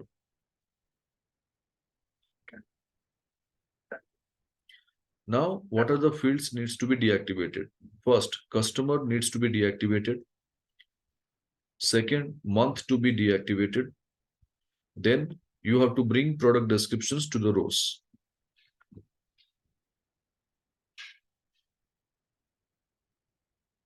Hope it is working per month for you. yes. Right. Fine. So I believe everybody has got the same structure of our pivot. We have not done anything new. This is what the first pivot table, what we designed, the same thing, we got it over here. All right. Now let's go and discuss what else we can do with regard to pivot. Stay focused. This is what I have presented the data to my boss, like last 3 years revenue data in 3 different columns with regard to multiple products. Boss is quite happy. And immediately he asked me, Prabhas, I just want to know, while generating this much of invoices or while making this much of billing, how much incentives we have given. I want to know that. So my boss is asking me a simple question. I want to analyze the data, billing column versus our incentive column, or billing amount versus incentive amount. Technically, in the corporates, whom we pay the incentives? To our salesperson, sales manager, or salespeople? Whom we have paid? My boss is not concerned for that. He doesn't want to know that even. He just wants to know how much we have paid, right? So now the first thing first, check in the field list box. Do you have a field called incentive? Kindly check. Is it there? Incentive? No, I think we don't have. We do not have. So again, the problem starts. We do not have our data called incentive. Keep the question on hold. Stay focused, please. So take an example. In our industry or in our organization, we have a uniform policy. We have a uniform policy. Whoever our salesman, though they are from the north zone or south or east or west or the central zone, wherever they are working with, whatever the billing they make, they will be entitled for 2% incentive. This is a uniform policy in the organizations we do have. Okay. Now, having said this, the question is, we do not have the data, but we know how to compute the same. So if this is the scenario, how to create a column in pivot naming called incentive. So when we do not have the data, we do always have a choice going back to our source data sheet and create a new column. That can be done, right? So let's go to our source data sheet that is called summary table.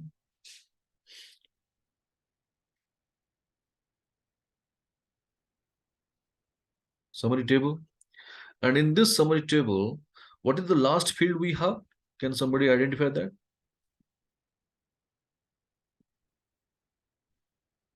Channel partner. Right. So keep the cursor next to channel partners and create a new field. What should be the name? Incentive. Now hit enter and see the beauty. What happens? Can you see?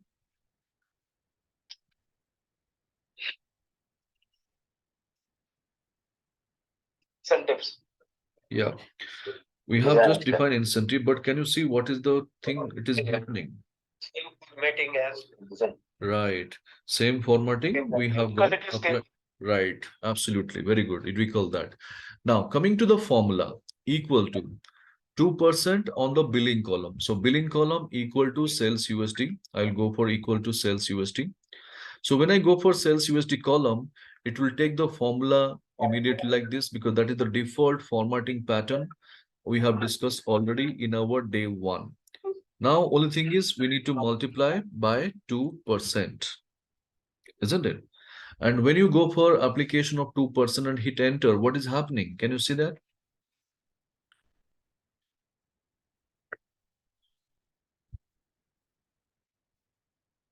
No need to press I am getting control. a percentage sign. I don't know why. We're not getting the percentage sign. I am getting a percentage sign after I select that. Okay, so no problem. We have already discussed if you have the percentage symbol turns up, convert the same into general format or number format. I told you to convert any format to number format, Control Shift 1. Right? So this is what we have already discussed and why this kind of, yeah. So here, how come it is applied for the entire data range? Because of table format again. So all these things we have already witnessed in our day one, right? Now, the data we have prepared in our source data sheet, the same we have to bring it to pivot. See, keep your cursor in the pivot. You don't need to struggle, just do one thing. Right click on pivot table. You'll be getting an option called refresh. And when you go for refresh, you will be finding immediately below to channel partners, incentive field is ready. Could you please confirm?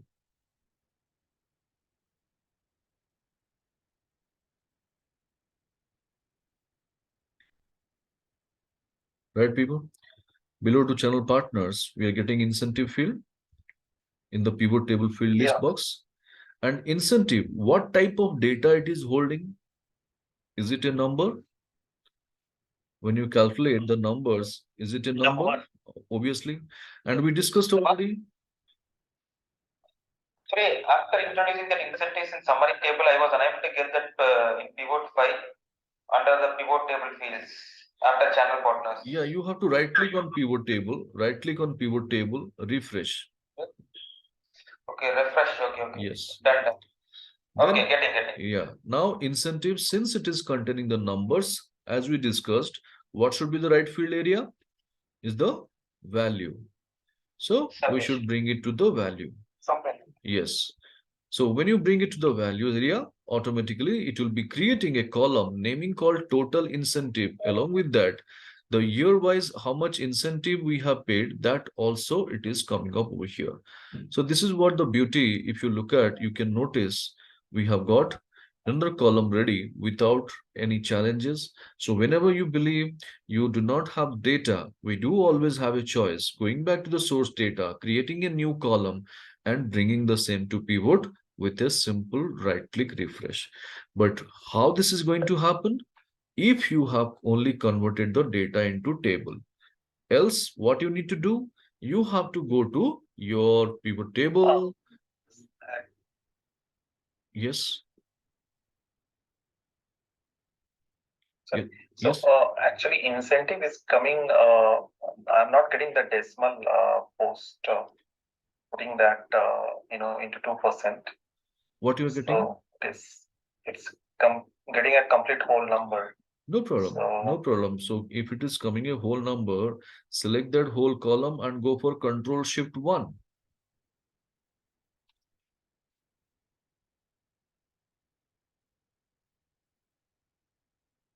Selecting the whole column, incentive column, and go for Control Shift 1. So automatically this will be there, post decimal 2 characters, a comma separator will be there before the decimal, all these things will be happening. yes. Right. I think I applied a wrong formula and numbers which you are having and what I'm getting is different, but that's okay. No, what is the percentage you have given? Is it 2% on the sales USD column?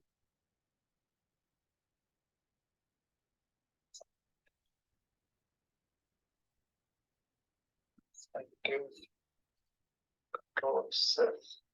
No, you just read out the formula in the first cell.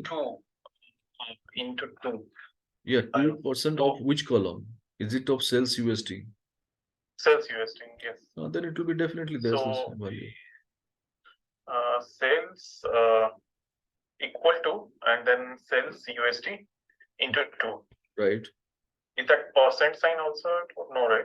No. Percentage sign you have to define, then only the percent will come. No. Either you go for 0.02 or 2%. That is mandatory. Yes. Yeah, that was the mistake. Yeah, done. Yeah. Was mistaken. All right. Now, once you have this, then in pivot table, you have to bring it, and pivot table, you have to go for right click refresh. And then incentive will be populating below to channel partners. In the pivot field box, you have to drag it down to the value area.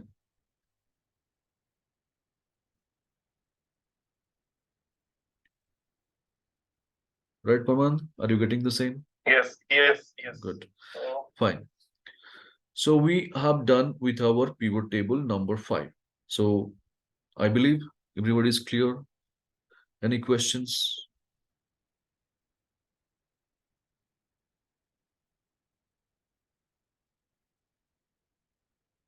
Great. So considering that we have done with our pivot table number 5, let's do one thing. Keep your cursor over there in the pivot 5 sheet name. Move or copy. Go for right click, move or copy. Yeah, what is that? Mohammed Singh. Can we make a summary for multiple sheets? Yes, we can make a summary from the multiple sheets, Mohammed, but not in all the versions of Microsoft Excel. Only if you are there in Microsoft Office 365. You can consolidate, that we call it as consolidate multiple Excel worksheets and prepare a summary. And from that summary, you will be preparing a pivot. That can be done if you have Office 365. Again, I'm saying. So if you have Office 2019, 2016, there is an option called Power Query, though it is there, but we have to take it as an add-in and we have to download and we have to go for it. No, it's not consolidate. See, consolidate option is different and Power Query is different. Consolidate, what it will do, if you have got the data in similar format, it will append one below to the other. It will do like that if you have the similar formatting. And consolidate option will be helping you only you have got 3 to 4 Excel files which you can see in your entire window, and you can do that. If it is multiple Excel sheets or multiple Excel files, it's very difficult to arrange all these things in one window and present it. So this is the case where we always recommend Power Query, and Power Query will work fine for you if you are in Office 365. All right. So now right click on our pivot table number 5 sheet name and move or copy. So when you go for move or copy, again, create a copy checkbox is not activated. You can activate the same and click OK. So one more pivot turns up. You can rename the same as pivot table number 6.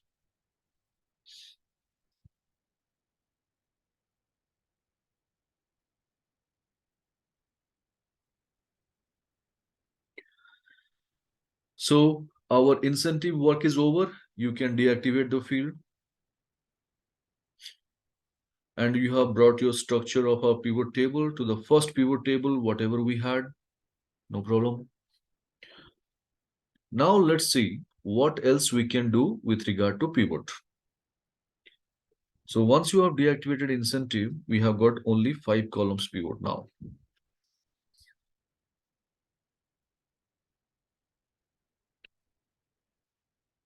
Now suppose say, my boss is looking at my data and he is thanking me, Prabhas, you have given me the incentive data. I could analyze the data properly. Thank you so much.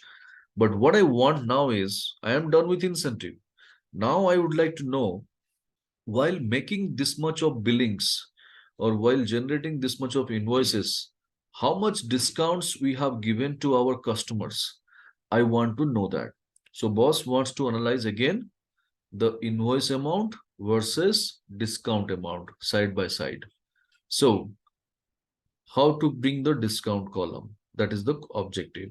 So first thing first, do we have a field called discount? Check.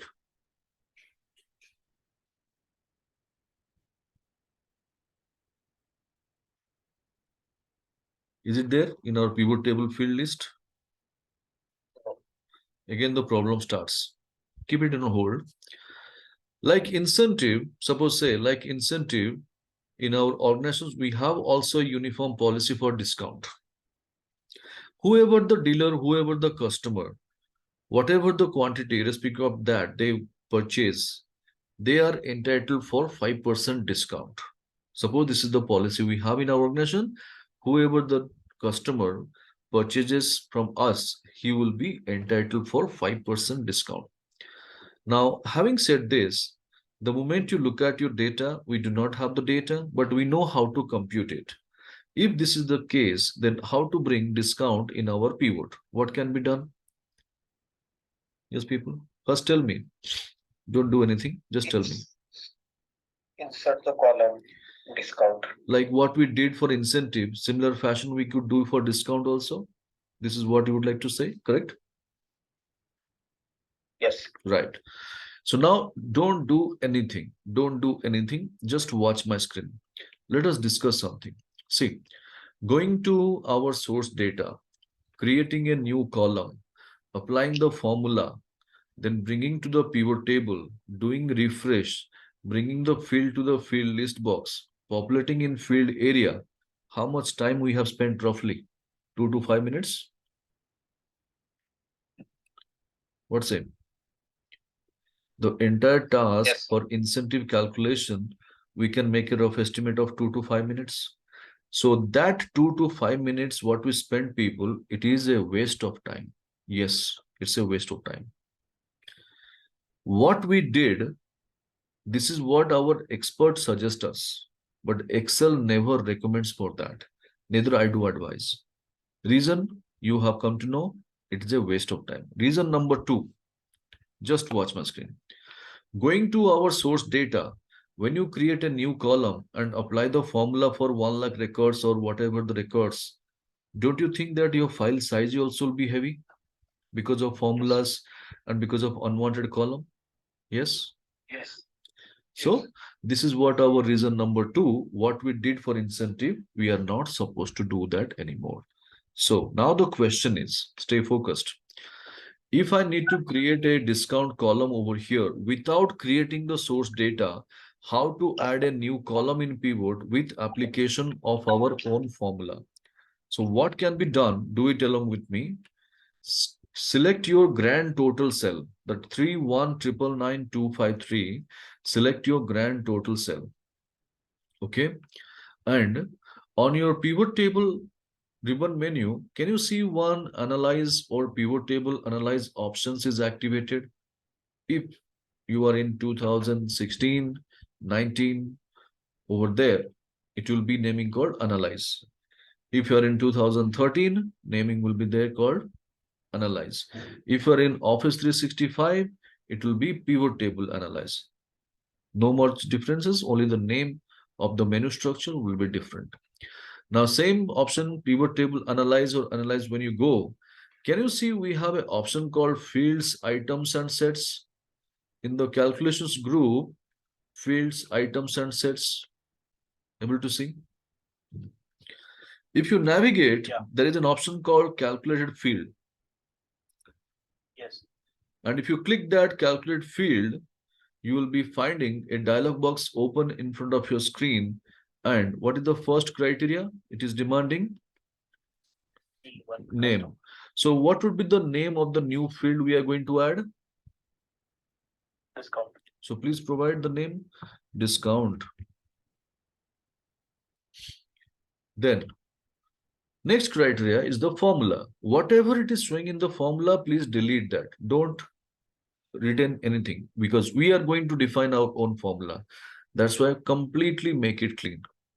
And what would be The formula for discount column we discussed should be 5% on the billing column, correct? Order date, sorry, sales USD. Sales USD. So we have a sales USD field. You can also notice. Go for double click on sales USD. Double click on sales USD. That will be embedded to the formula box automatically. And then multiply. How many percentage? 5%.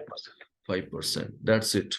Once you go and define the same and click OK with immediate effect, you will be finding a new column is going to be ready over there and you'll be getting your result. So what is this option about? In pivot table analyze, fields, items and sets, calculated field, name you should change as discount. In the formula box, sales USD, double click, 5% you have to define as the formula, then you have to click OK. So this is what our options.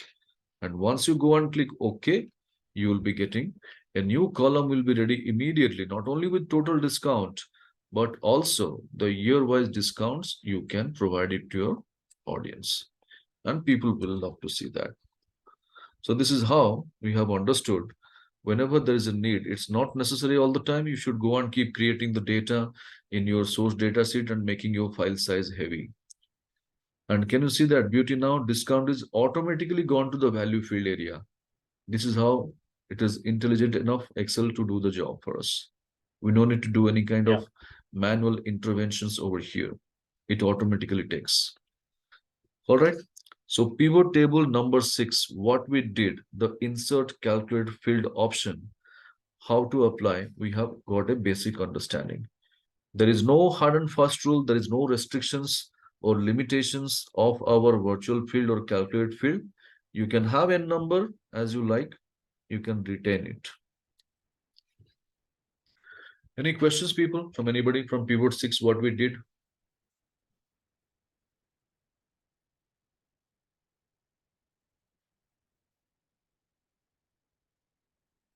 So similar fashion, we could have done also incentive, right?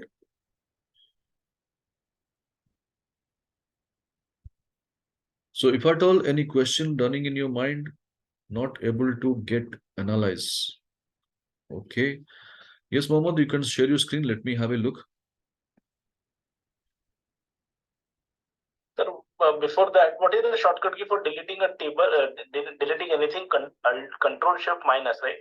No, control minus. You got to select first. Control minus. If you want to delete a column, select the column. Got Yeah. it.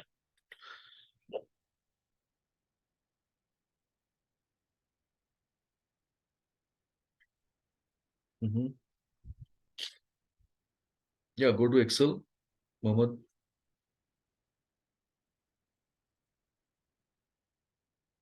Right. You have got analyze, right? See in the top, analyze. Yeah, go there. Then fields, items, and sets towards your right little bit, right little bit. You're going left. You are going left. On your right.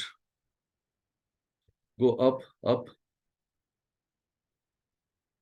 Yes, calculated field, the first option. Then define the name, discount.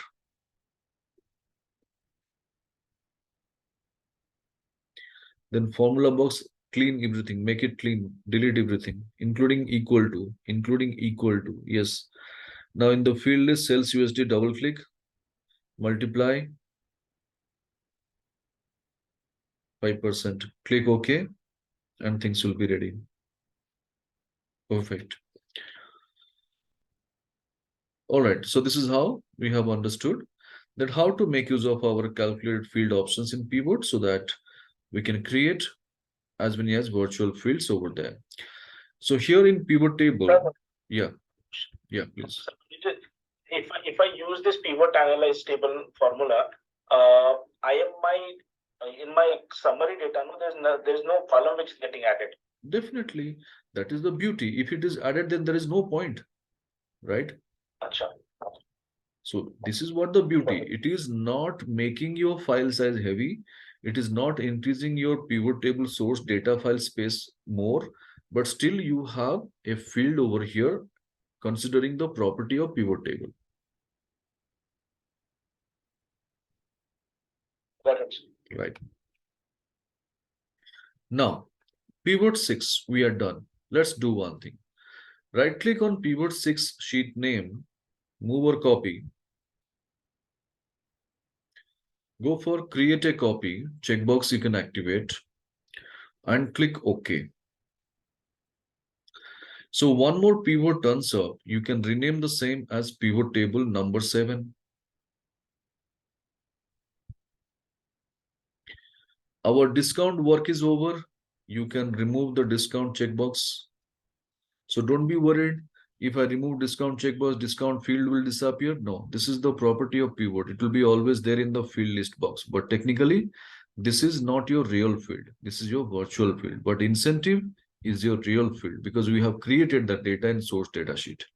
That's the only difference.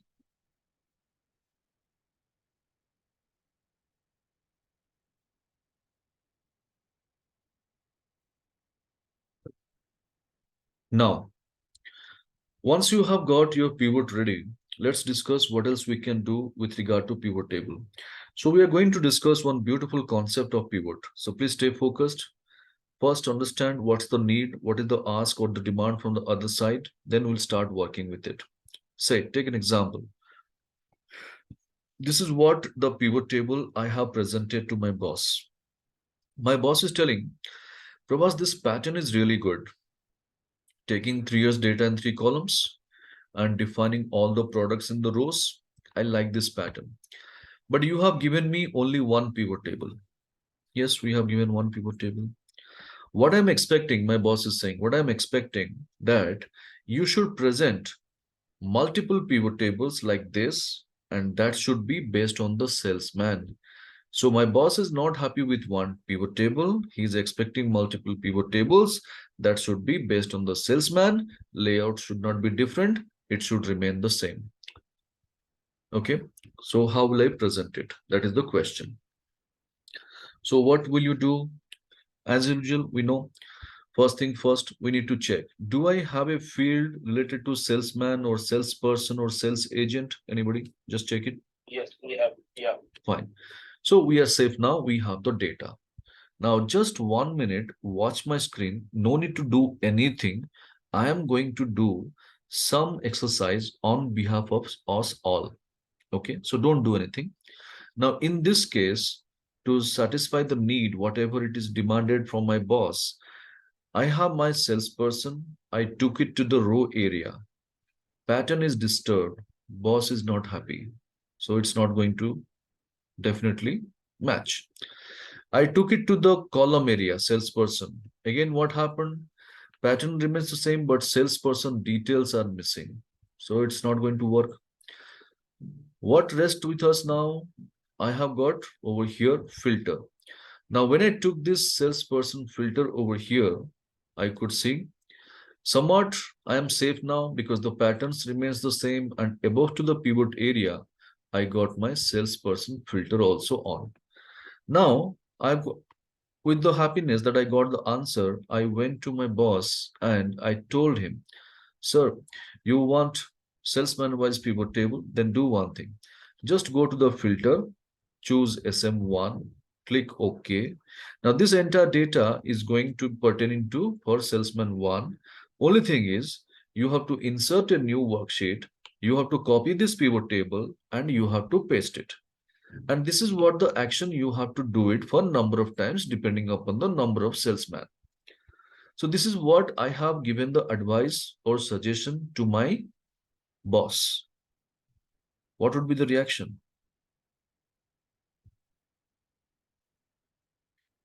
Hope you have understood the entire story. Yeah. So this kind of suggestion I have given it to my boss. How he is going to react? Can somebody tell me? No, it is not going to work. No, it is not going to work. It is a fatigue type work. Right. And time consuming. Okay. But what will be the reaction? I asked. I'll tell you. Okay, you were not able to make it out. Now, suppose say, take an example. I gave this kind of suggestions to my boss. My boss listened the whole story from me. He looked at the data. He looked at me and he gave a plastic smile. You know, plastic smile. the smile which is not natural. You'll be finding the most in the corporate world.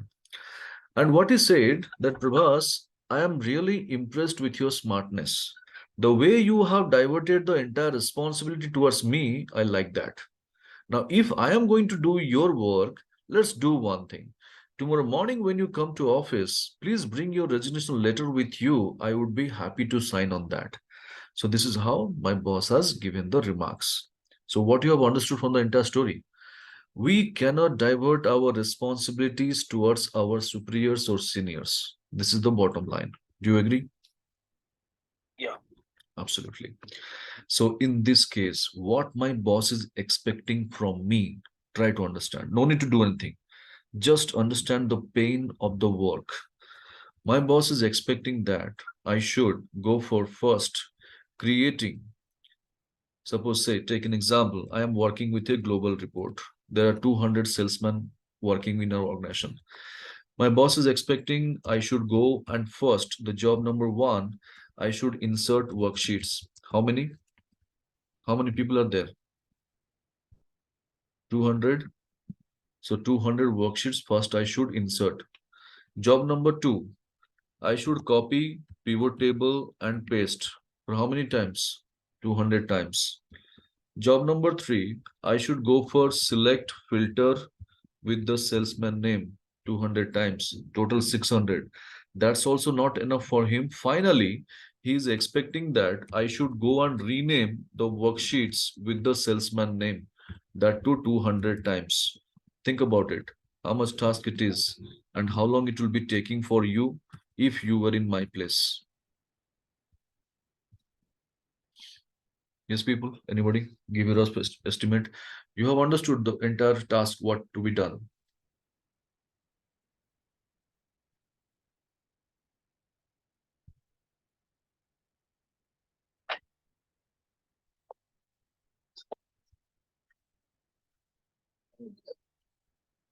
Yes, people, anybody? Don't worry, I'm not asking you to do the job. I'm just asking you to anticipate, estimate how much time it will be taking for you.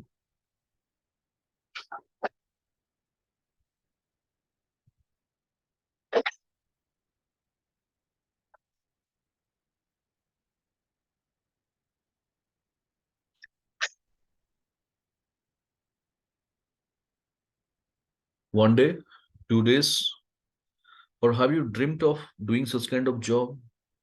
First of all, will not do at all. Who is going to spend that much of time for a tedious task like this? So, what is the first thing we need to know is when such kind of voluminous task is coming to us, we need to also understand the importance of that work. What kind of role this is going to play? Why my boss is insisting me to do this kind of job?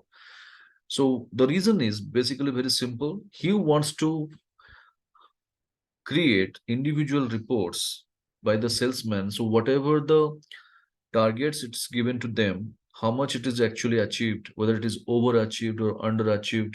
If it is underachieved, what is the reason behind that? So he wants to seek the feedback from each and every salesman. That's why he wants to engage me to generate such kind of reports so that he can send it across to the individual salesman wise reports. But do you believe that even though we take one day, can we deliver in one day? No. Why it is not going to happen? The reason is the other problems which you have never thought of, now we are going to discuss. Like the problems. When you have 200 worksheets in your workbook, system doesn't support. Excel not responding. Excel is restarted. Excel stopped working. Windows is hanged. All these problems happens and we would have encountered with also most of the time. Yes or no? Right, people? Yes. So having Yeah. said this, now when I could not deliver the task what I have committed, definitely that is going to leave a negative impression in my KRA report. And if my KRA report is negative, that is also going to impact my appraisal system. So this is how people make a opinion about us. Now think about it. Now this entire one day job, if I could make it happen for you just in 10 seconds, yes, 10 seconds, how much of quality time you are going to save? Think about it. A lot, isn't it? So we are going to do that now. Let's start working together now.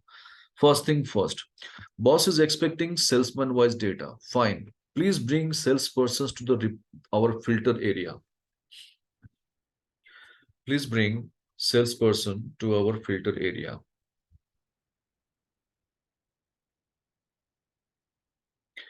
Now, once you bring it, you can find one filter button by default activated above to the pivot area. So click on that cell. Don't click the filter button.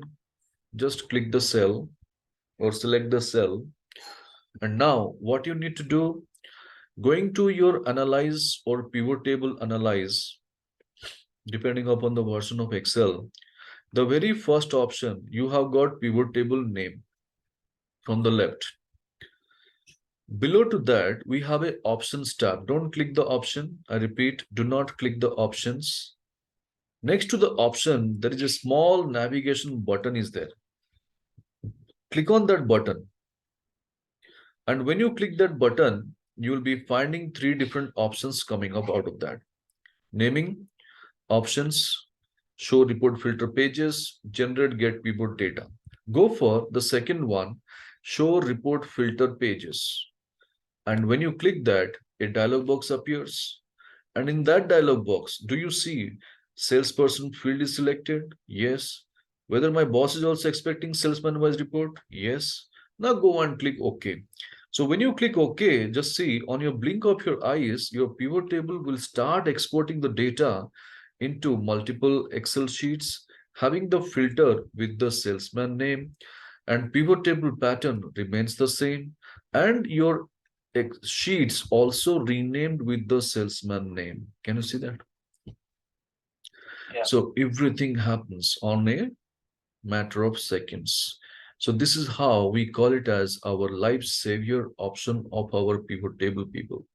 Trust me, I have seen literally people sitting and doing the copy paste work at the year end. So if you know the right features, customer wise data, region wise data, product wise information, cost center wise information, anything you want, you can export it immediately. So that's what the beauty of this, our show report filter pages. Yes. Hope it is working. Clear, everybody? Any doubt, any queries? Feel free to ask. So when I put this salesperson to the filter column, there's only one all column has been created. In your Excel, I see there's a salesperson name, and against that there is a filter which has been created. In mine, it is only coming as all. Can you show me that? Can I share my screen? Yeah, please. No problem. Now can you see my screen? It's getting loaded. I can see that. Yeah. No, so if I put this filter into this, Right. now see this. Yeah, you are in column B, Rajat. There is a column A also. Just go towards your left a little bit. Yeah. It's okay. No problem. It happens. Out of sometimes curiosity, we forget the column headers. It happens. No issues. You go and generate. No problem. You go and generate first. Yeah. Show report filter pages. Yes. Now click OK. And you got it. Right. Thank you. Fine. No problem. So I'm taking the control back on the screen. So I believe everybody's clear what we did of our data export from one pivot to multiple reports immediately, instantly, and we can save a lot of time. All right. So pivot 7, action is clear. Let's do one thing. Right click on pivot 7 sheet name, move or copy,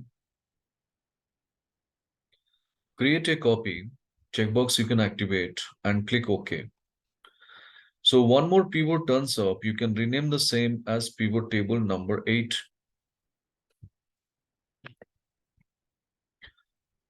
And salesperson work is over, you can remove salesperson and save all your workbooks. With this, we'll go for a short break for your quick brisk or have a cup of tea or coffee, come back soon. So in my system, it is 4:15.4:30. Again, we are going to resume our session. So please ensure you are here by 4:30. Okay.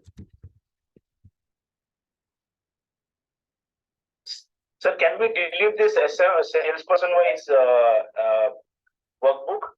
The not workbook, the sheets. Yeah, you can delete, not a problem. You can delete. Thank you so much. Yep. Fine then. So we'll go for a quick break and come back soon. Yeah.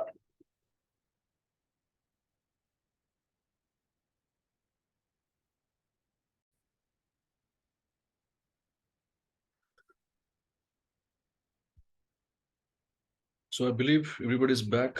Could you please respond in the chat box? Why for yes?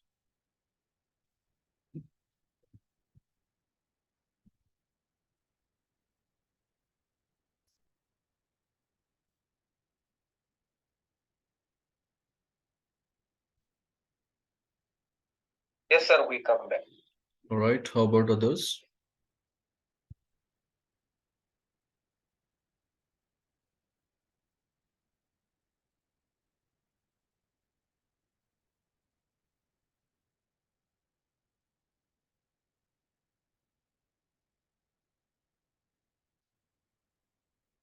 Yes, Ranjit, Rajat, Veda, Permanent, Bhaskar. Could you please respond in the chat box?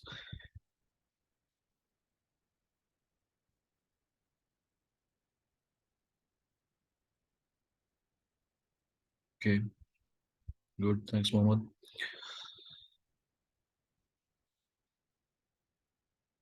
All right. So here, now we are going to discuss something again in pivot, what can be done. Okay. So please stay focused and try to understand what's the demand from the other side. All right. Sometimes what it happens, people, we need to present the date related information in pivot, like our purchase order date, work order date, invoice date, date of joining. If such kind of date related information, you need to present it in pivot, how to present it effectively. We are going to discuss that. All right. So here, first of all, let us remove the unwanted fields like product description, year. So from our pivot 8, we have removed two fields, product description and year. Can you see there is a field called order date above to the sales USD field is there? So please bring this order date field to the row area and you will be finding immediately your pivot is giving this kind of structure, what I showed on the screen. Confirm please everybody. When you bring order date to the row area, did you receive the similar structure what I'm showing on the screen?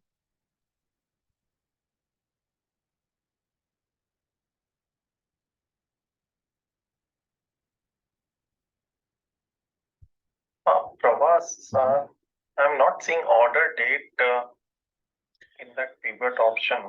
It will be there before above to the sales USD order date is there. No, Professor Viraj has joined little late. You remember he said that first half an hour he was not there. Right. I think that's the reason. No, order date will be there. No, but No, order date. You can share Parman the screen, please. Let me see. okay, sure, yeah.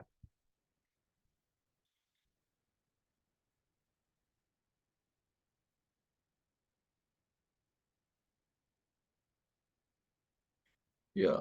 Sales USD. Yeah. Yes. Order date. See, that is what Sorry, you my what, bad. what, My no, bad. Hold on. Yeah. So the thing is, first you change the pattern. See, can you see one settings button is there in the right corner? Yeah, go there. Go for the second option, field section and area section side by side, so that you can have the similar layout just like us, and you can make out fields are there or not. Yeah, bring the order date to the row area.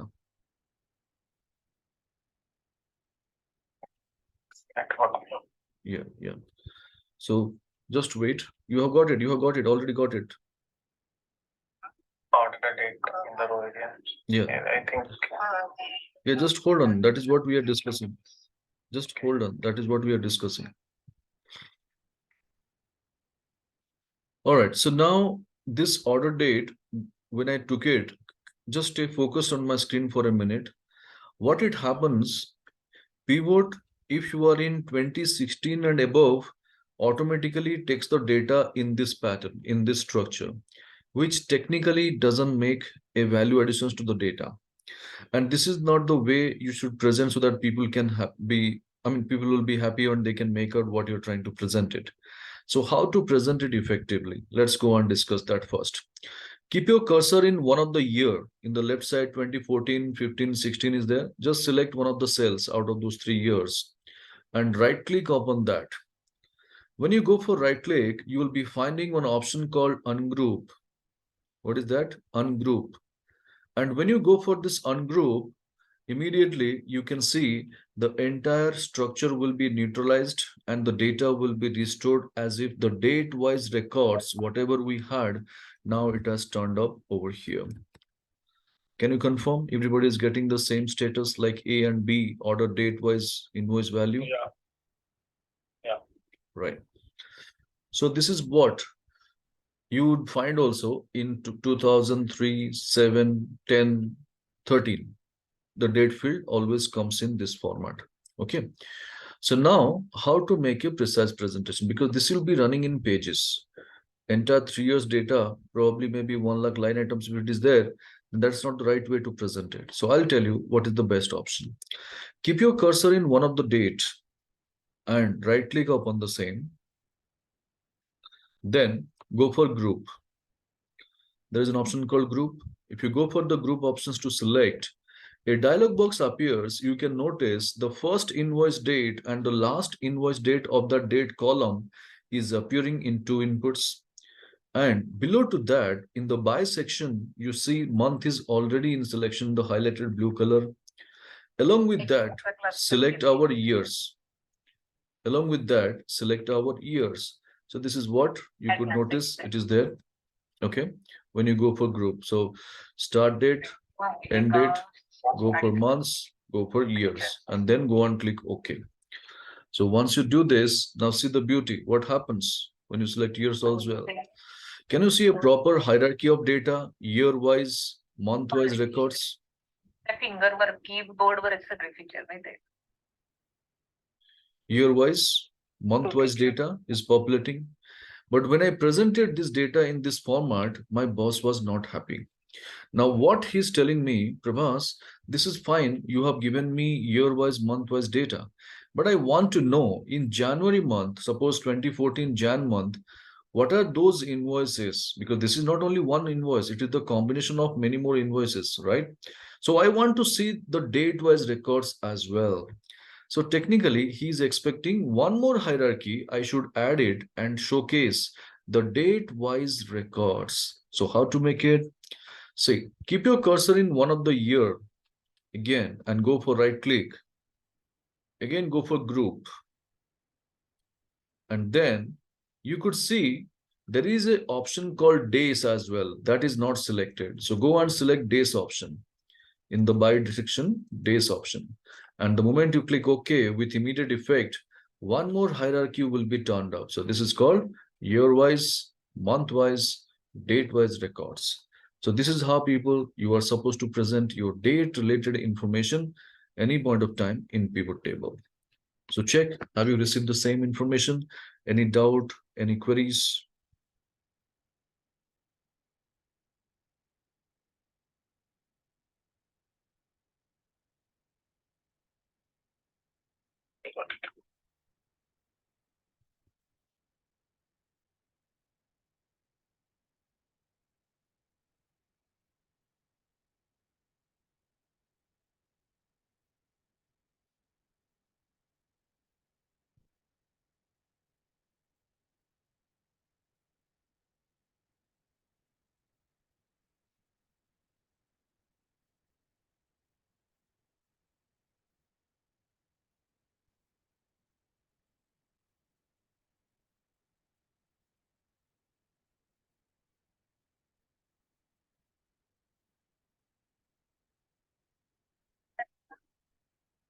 Fine. So pivot 8, we are clear what we did, correct? Now right click on pivot 8 sheet name, move or copy, Create a copy checkbox you can activate and click OK. So one more pivot turns up, you can rename the same as pivot table number 9. Pivot table number 9.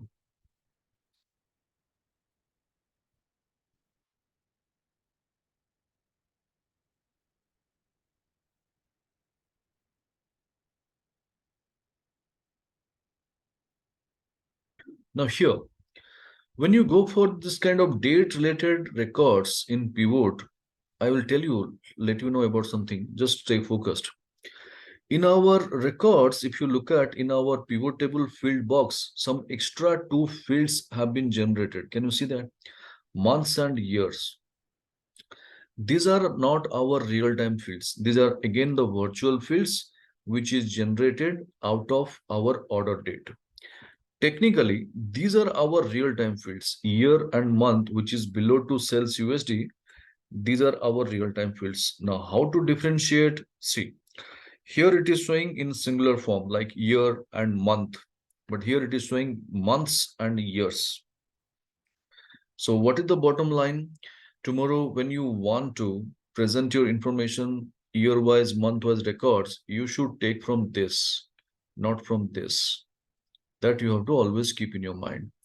Hope it is clear what I showed you.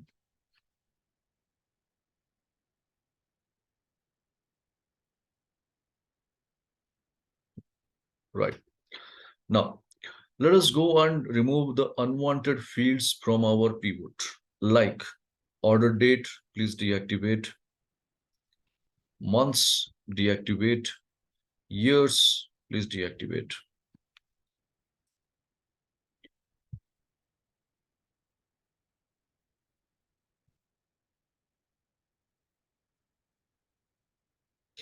Now, what we need to do, let's have a look.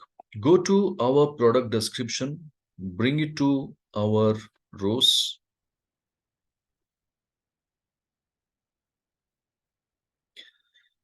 Go to our year column, bring it to the columns, not years, just bring year to the column years. Okay, don't bring years, take year.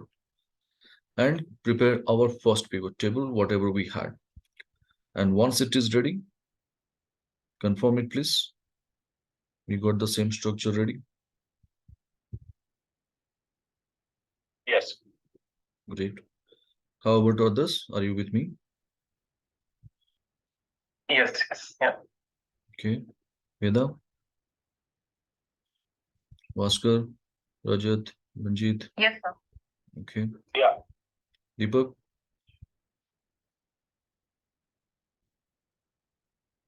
All right. So here, please stay focused for a minute. Try to understand what I'm saying. Okay. Sometimes what it happens, people, the moment you present your data in this format, okay, people will not like to see this kind of grand total. So technically in any pivot, we have got 2 types of grand total. So this is one, we have got vertical is there, one is called horizontal is there also, grand total. So this horizontal, whatever it is seeing, this is called your column wise grand total. This is called column grand total because each and every column's total is there. So this horizontal grand total is called column grand total. And what you see vertically, this is called row grand total.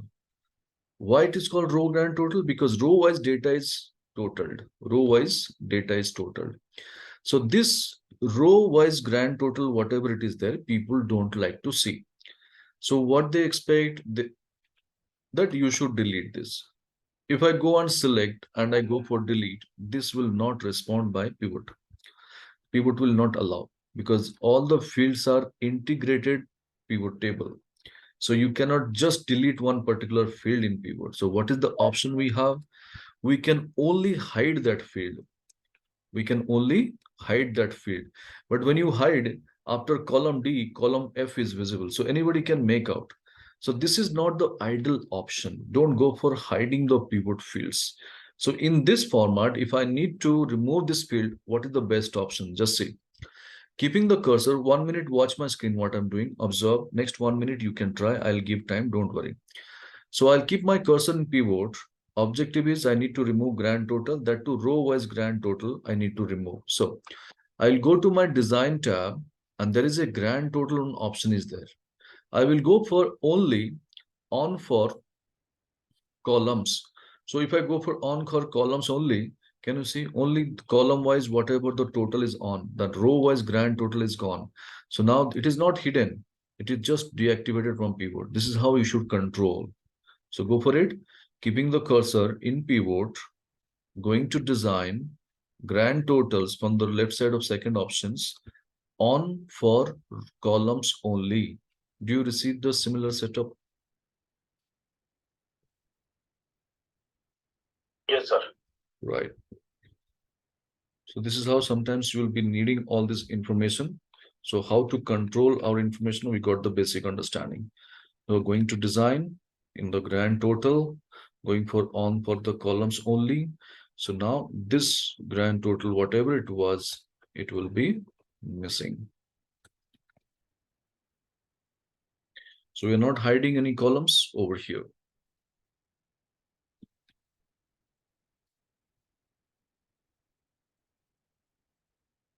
All right. Now what can be done in this pivot? Let's have a discussion. If you remember in our day one, I showed you something about how to make our data informative, how to make our data presentable. Did you remember? Yes. So let me have a quick recap so that you can connect. Yes. See, in our corporate case studies, if you go to that file naming called data presentation, you can realize. So this is the place where I told you if you have the data in terms of billions, millions, or lakhs or crores, doesn't make any sense. When you're presenting the same to management, you should have percentage, right? To make it more informative. All these things we have discussed. But that was we have done with our normal Excel sheet data. Now the same we are going to express in pivot. So year-wise, we have got the revenue data, but now we are going to present the same in terms of percentage. So how to present it? Technically, here people keep creating the manual columns, but we are not going to do the same. So how to bring the same in pivot? That's our objective. So please stay focused again, 1 minute on my screen. What I'm doing, observe carefully. Next 1 minute, I'll be giving time to try. See, in our value area, already sales USD is already there, correct? Now I'll take sales USD one more time to my value field area. What is going to happen? In my pivot, one identical column is being generated now because we have got another field of sales USD. So I'll take my mouse pointer to that column header. What is that we have created recently? I'll go for right click upon the same. There is an option called show values as. And when I go for show values as over here, I could see there is an option called percentage of column total. So when I go for percentage of column total with immediate effect, the data will be converted to percentage. And finally, I should rename the field called revenue percentage. So this is how whenever there is a need, you can showcase your data, the billions, billions along with the percentage over here. All right. So please give it a try.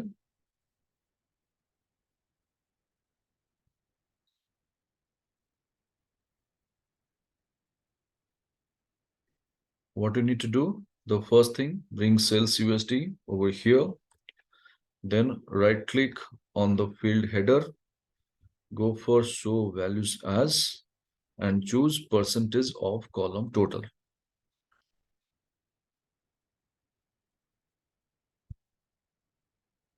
So this is step 1. And this is step 2. Then this is step 3. And this is step 4.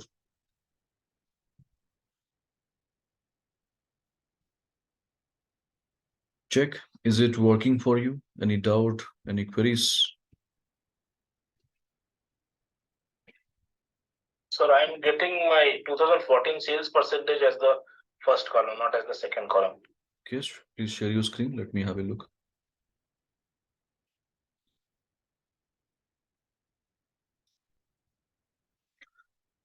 Okay, you have the data, 2014. This is my first column. I don't know No why. problem, no problem. That we can interchange. You can go to the second one. Yeah. No. Keep your mouse point. 1 minute, Rajat. First, you Sorry. change the first column header. You change to revenue percentage. In B, This one? yeah, B5, change it to revenue percentage. Type revenue percentage. Right. Now do one thing. Come to your pivot table field box in the value field area. Just revenue percentage, drag it, put it below to that revenue data. Yes, that's it. Okay, got it. So thank Yeah, you. yeah, welcome. So this is how we got one more column in pivot itself. We don't need to go for manual columns. Don't listen to the people because they believe it's not possible in pivot, but we have made it. So this is how we have got one more information presenting the data in terms of percentage. Okay. Any doubt, any queries in this?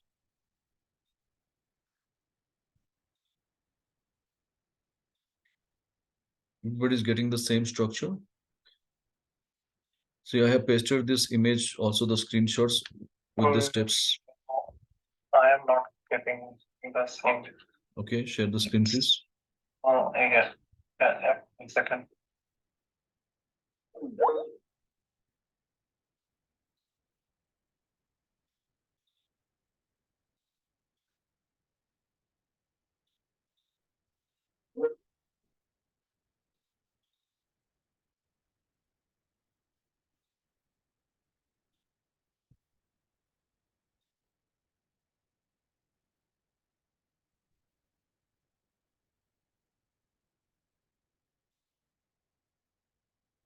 Let me share my screen. Yeah, please.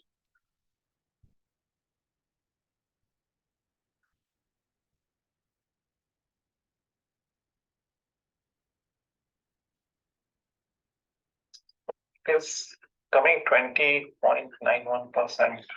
Because you have taken a different option. So keep the cursor in the header, revenue percentage. No. Go to revenue percent. Values as You have taken what? Percentage of parent column total. No. Third option, percentage of Yeah. column total. Percentage of column total. Third option from the top, third one. Yes, you should take that. Now you see, everything comes as Yeah. 100%. Each and every year wise, it is coming up 100%. Correct? Yes. Right. Now we are in the right track. All right. So I believe everybody is clear, people. Anybody still facing the trouble?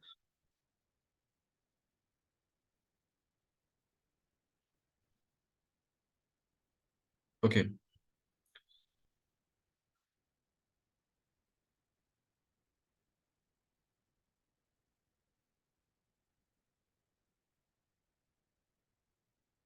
Now, let's see what else we can do over here next.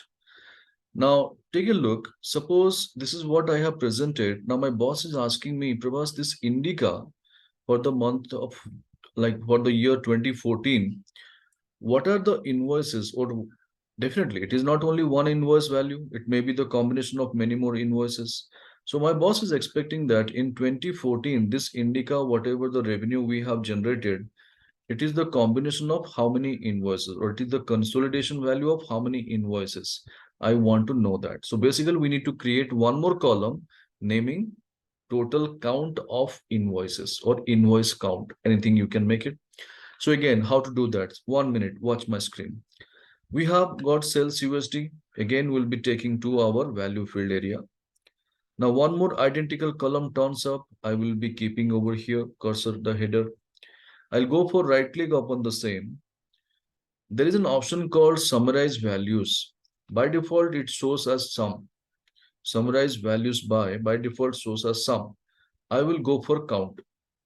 So when I go for count, automatically it will be telling me the number of counts of the invoices over here. So I'll make it as invoice count. Okay. And now this is ready again. So this is how we got one more column naming called invoice count. But the problem is what is happening when I go for invoice count over here. Okay. the order of the columns, if you look at, this is not the right order, right format. So what should be the order? First invoice count, followed by our grant, whatever the revenue in terms of billions, millions, or lakhs and crores, then followed by the data in percentage. So technically, to have that order, there are two ways. One, you can set it across from this, taking invoice count in the beginning like this, then everything will set. This is one. Else, you can do one thing from here itself. You can hold this invoice count over here with the navigation button, and you can drag it in the left also. So whichever it is comfortable for you, order should be the same, like that what I'm saying it. So take a look and check, is it working for you? All these fields are visible on the screen: invoice count, sales in terms of US dollar, and revenue in terms of percentage. Everything is a pivot table property only. We are not creating any kind of manual column over here. So what is that field? Sales USD, take it to the value. Then keep your cursor in that column header which you received recently. Summarize values by, make it as count. Very easy. Confirm please in the chat box, Y for yes or D for done.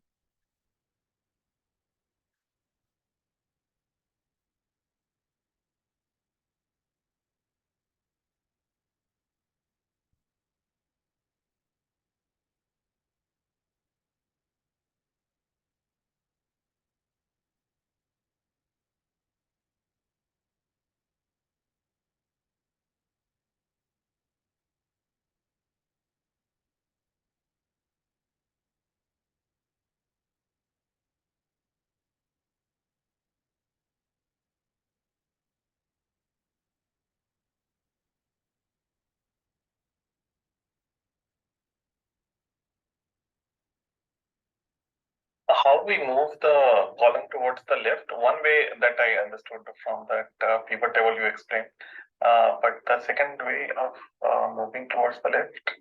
You have to keep the cursor in that column. See, first try to watch my screen.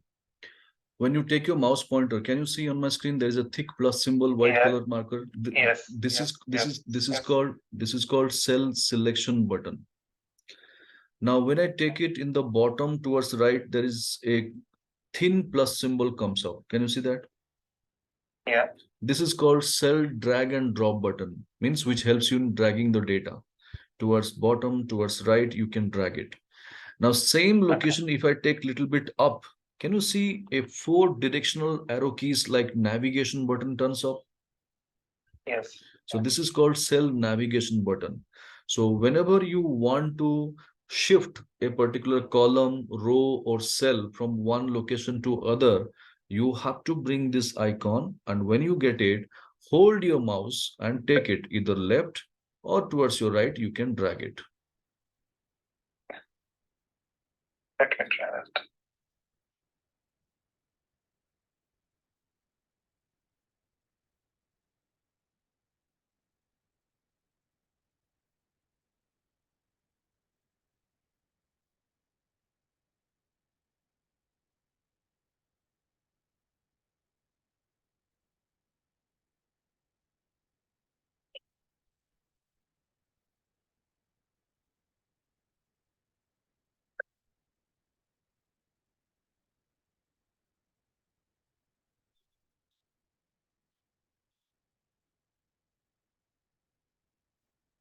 Okay, should we choose summarize values or show values? No, no, no.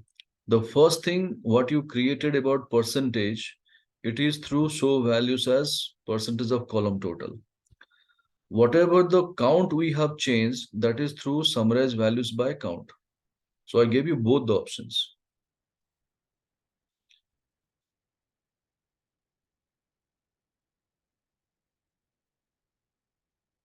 All right, Mohammed, it's working. Fine. So pivot 9, what we did, we are clear now. Can I consider that everybody is clear and we are all are in equal page of understanding? Great. Right click on pivot 8 sheet name. Right click on pivot 8 sheet name. Move or copy. create a copy checkbox you can activate and click OK. So one more pivot turns up, you can rename the same as pivot table number 10.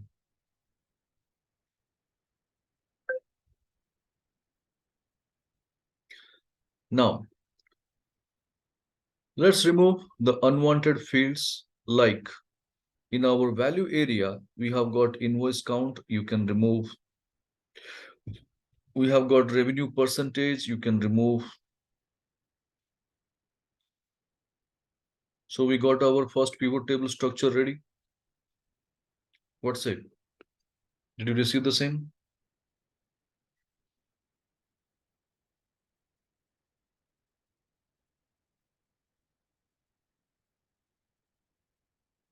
Yes. Now this grand total is missing, right? So our row wise grand total is missing. Column wise grand total is there. Row wise grand total is missing. So to how to bring it back again, keeping your cursor in pivot, going to design in the top right corner, going to design, same grand total from the left second option and choose the second one on for rows and columns. I want both on for rows and columns. So immediately your grand total for the row wise grand total also will be ready.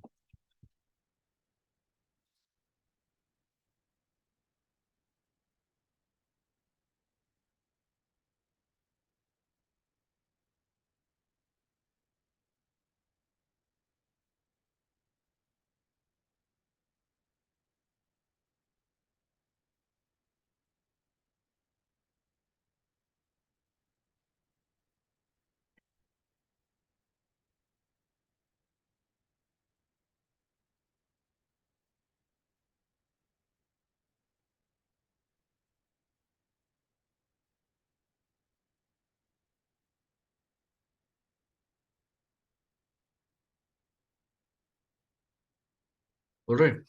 Now, once you have this, what else we can do with regard to pivot? Let's go and discuss. Now I'm going to take you through one beautiful concept of pivot again, naming called dashboard. So you would have heard this terminology quite often.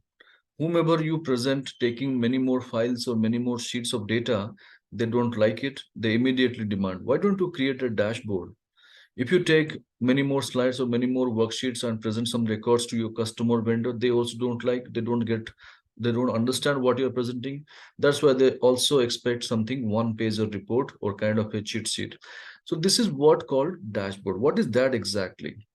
Technically, dashboard is nothing but it's a single page window report, which will be consisting of three basic elements. One, there should be a drop down which will be giving a privilege to use or the users to see a variable or the select a variable. Based on that, there should be some tabular data. And based on the tabular data, there should be a graphical presentation. So when you have all these three, then that can be report called as a dashboard. So here, I'm going to take you through now some dashboards which will be giving more clarity what we are up to, what is our objective, and how to deal with the same. We'll be getting some ideas. So next 5 minutes, do not do anything, just watch my screen and have some idea what we are up to. Okay.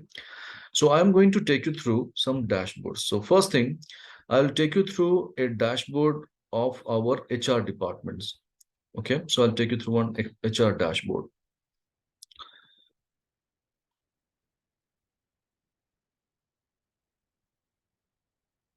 All right. See, this is one of the sophisticated dashboard of XYZ organizations. Take a look. Towards your left side, you see all the department names are there. And below to that, the organizations, they have multi-city presence. All the city names are also available. 9 years data we have taken over here to analyze, and all the employees list also available. And based on that, some graphical presentation, line, column, bar, pie, some tabular data having some ready-made numbers, lakhs, crores, and it is there. So this is called one of the sophisticated dashboard. How it operates, I'll tell you. Just see on my screen. If I go for any point of time, just see. If you ask me, Prabhas, can I know what is the headcount trend of our human resource department for last 9 years. So I'll check human resource over here.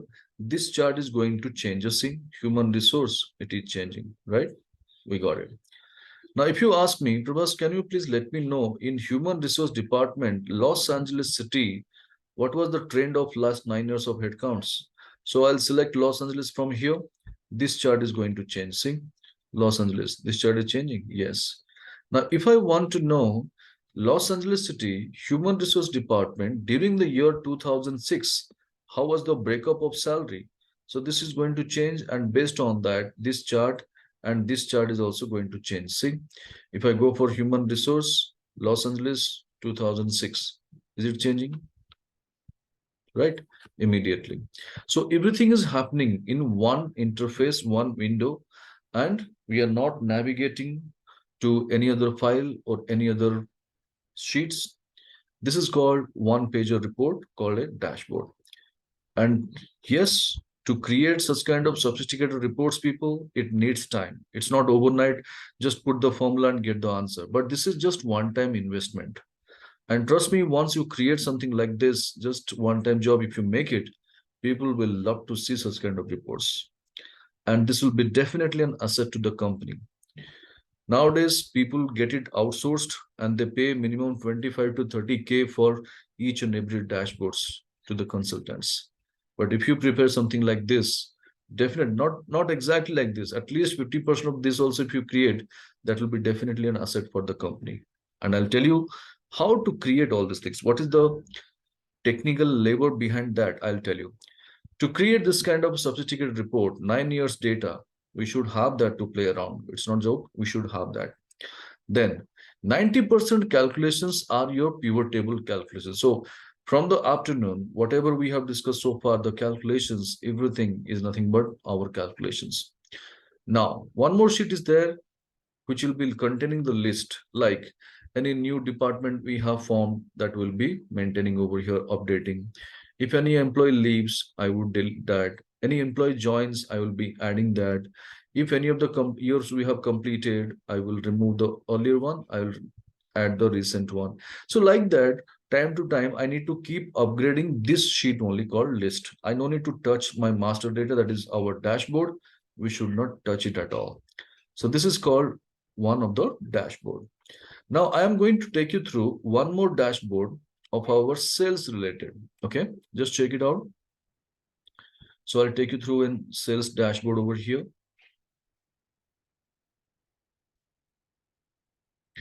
Now, when you go for the sales dashboard, if you see, again, multiple charts, graphs, line, par, by, combinations, everything is there. And below to that, the month information, product categories, what we are dealing with or selling to our customers. These are the sales representative names and the regions where we are actually technically operating. Now, any point of time, if I want to know what is the status of my Eastern zone, how they are performing in the Eastern zone. So I'll go for East Coast and immediately the entire data now is going to reflect of Eastern zone. Now, if I want to know in Eastern zone, what is the performance of Jenny Paul salesman? I'll go and click Jenny Paul. Immediately the data formation will be changing. And this is what the status of Jenny Paul for Eastern zone. So we are now going to create more or less something like this. Okay. So this is again, we call it as a dashboard. So now the question is, what's your perception? Is it going to help you? What I showed you, if you're able to create something like this, is it going to help you?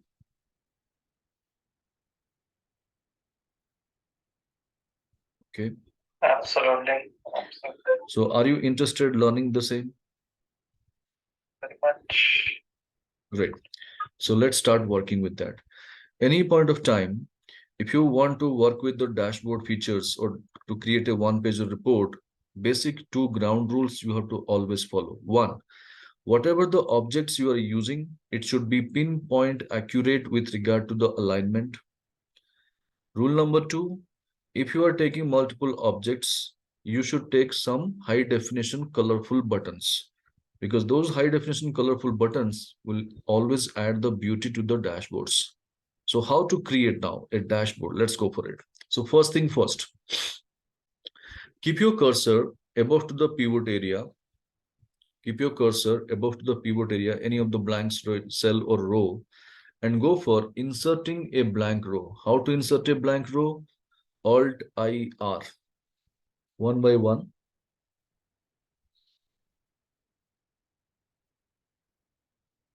Then to repeat the last action, F4.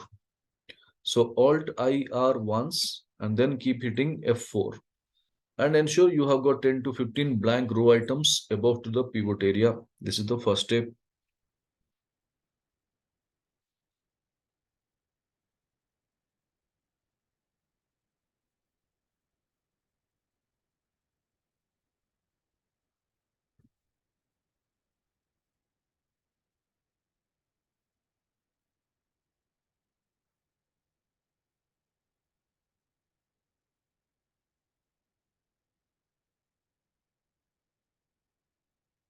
Or I think for me, function is for the work.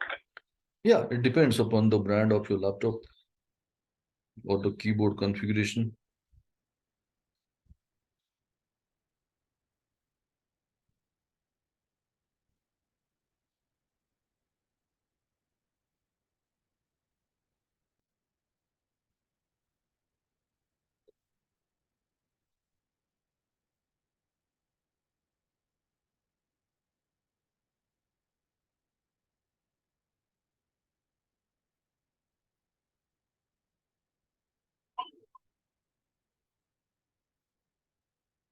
So we'll go step by step confirmation. Can I take that? Everybody has created some blank row items above to the pivot area. Fine. Sir, in my table, one of the problem is happened that here is coming some decimal places. Something is wrongly I have done. Not this time, maybe in last few. I don't know how to get. Can I share this? Yeah. Please do that.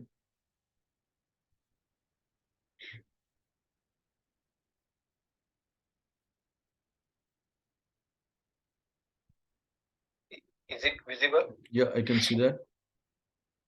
Yes. So this. Keep I your think cursor. that's Keep your cursor in the pivot. Keep your cursor in the pivot. yes. Now we'll see. Here is there in the columns. Okay. Fine. So what it is showing? It is in 2000. several places. Okay. Just go for right click refresh.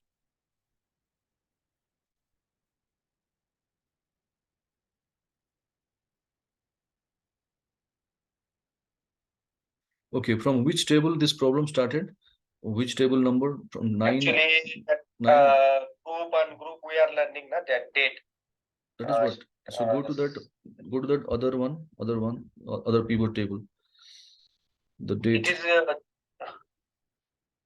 from this it is started. I wrongly done something here. Right. So here, the moment you go for it, 2014. Okay. Here also you made a group classifications. Okay.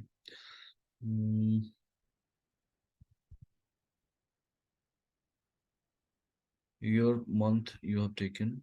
Okay. Months is there. Okay. Fine. Okay, keep the cursor in the year.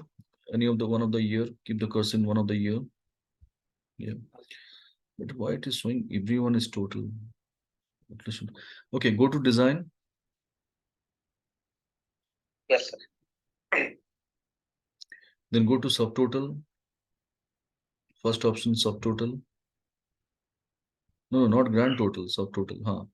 Then go for do not show subtotals. First option, choose. Right. So here it is showing year wise, month wise records. Okay. Now again go to subtotal and choose second option. Show all subtotals in the bottom of the group.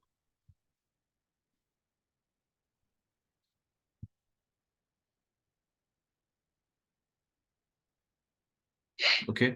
Go to report layout, third option, report layout. Go for the first one. Show in compact form first. Right. So now it is coming up in this way. Okay, now go for the report layout again. And third option, show in tabular form.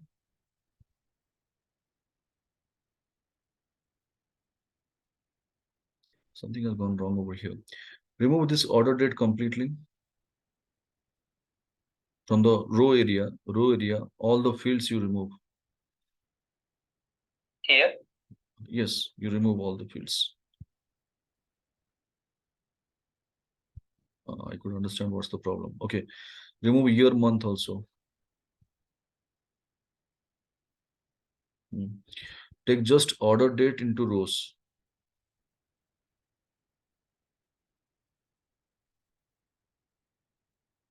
Right. Now right click on any of the column that is in the year column, any of the year. here the date is selected. Let it be. Put it for Forget that. What is happening? Forget that then. Come to your pivot area. In column A, right click on any of the year. Yeah. Ungroup. Now right click again, any of the date.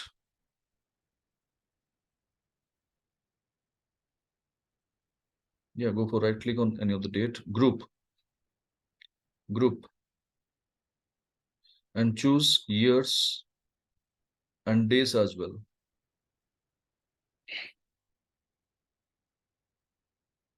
correct. Yeah, click OK.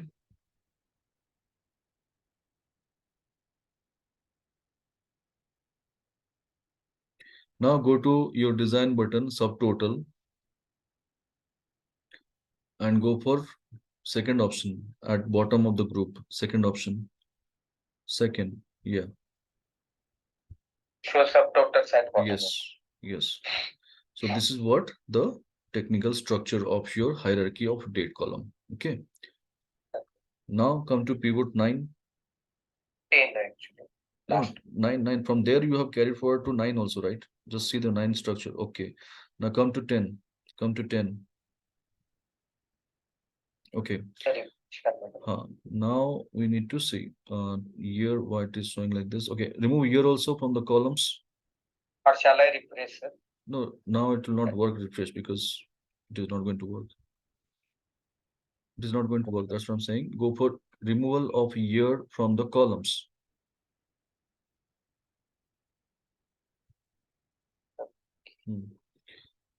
And product description is there. Okay. Now take again year into columns.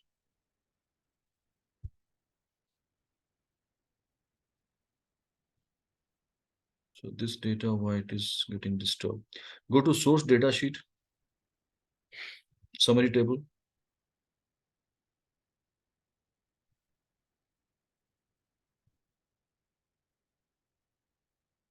Go to, okay, year column.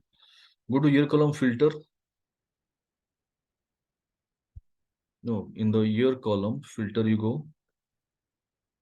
Do we have anything? No. Fine. Now come back to pivot 10.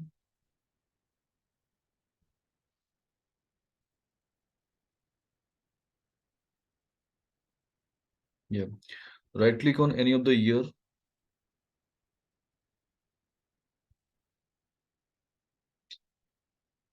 Group. Ungroup. No. Make a group. Just go for group. Yeah. So this is what 0.1 it is showing. Fine. Cancel. Right click. Ungroup.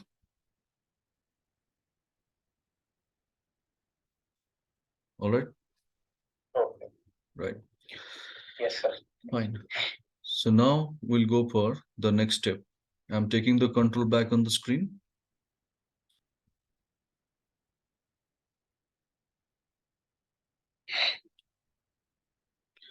So we have created some ample blank row items above to the pivot area. The first step is completed. Now keep your cursor in the pivot table, any cell, and go to your analyze or pivot table analyze, whichever the option, depending upon the version.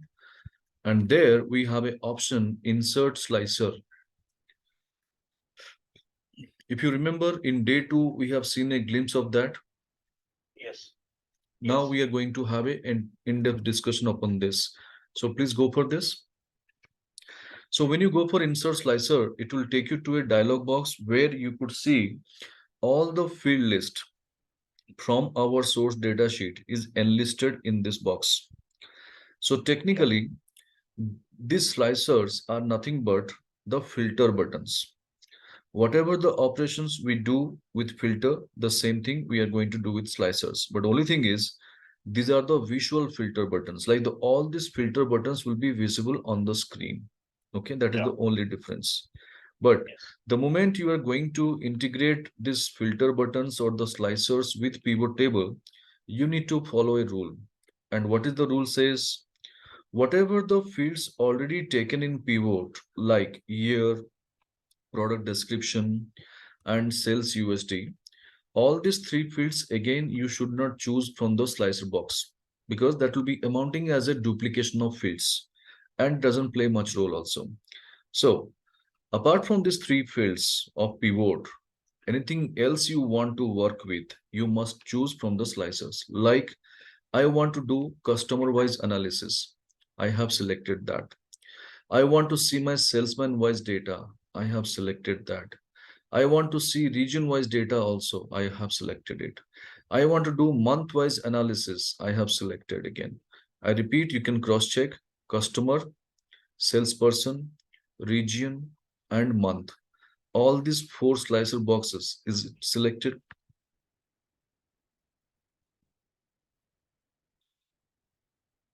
Now click OK.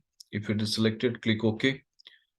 So you'll be finding four slicer boxes will be generated and populated in front of your screen. Now we have only one job left. What is that? We have to take one by one slicer and we need to arrange in that space what we have created above to the pivot area. But see the thing first, to select a slicer, I request you just watch my screen. To select a slicer over here, you should not go and select anywhere in the slicer. You should always exactly select the slicer name. To move the slicer anywhere else, you should select all these areas only. Okay. Now, when I choose month, I select month slicer name. I populate here like this. Then I went for customer towards my right side. You can have your own order. There is no hard and fast rule. You should follow mine. But if you want, that's well and good also. You can follow mine. So I have taken this. So as I told you, when I take objects, it should be aligned properly. So I have aligned. So this is our step 2, inserting the slicers, aligning the same exactly above to the pivot area. And once this is done, please confirm in the chat box Y for yes.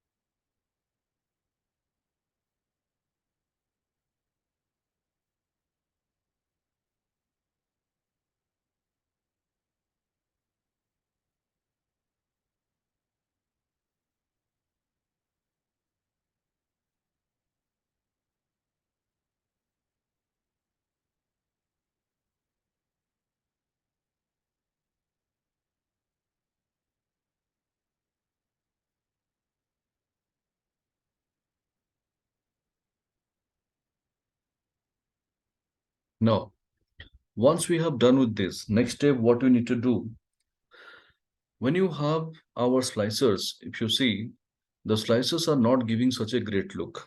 So we need to little bit beautify the same. So we need to do some cosmetics works with regard to the slicers. So what exactly? If you select one slicer, can you see on your ribbon tab, there is one extreme right, one option is activated, naming slicer or options, depending again upon the version of your Microsoft Excel. And you'll be finding when you click, some different slicer styles are available. And when you go for the more button, it opens up with two broad categories, light and dark. So far we have discussed only following with the light and medium options. So here there is no medium. But which option I should take it? We should go for the dark colors, because as I told you, your dashboards must contain some high definition colorful buttons. So for that reason, we'll go and select one slicer. We'll go to slicer options or tools. Then we'll choose the style, one dark color. Again, one more slicer, one more dark color, one more slicer, one more dark color. I'll take it and I will convert into beautiful colorful options. So check, this is happening.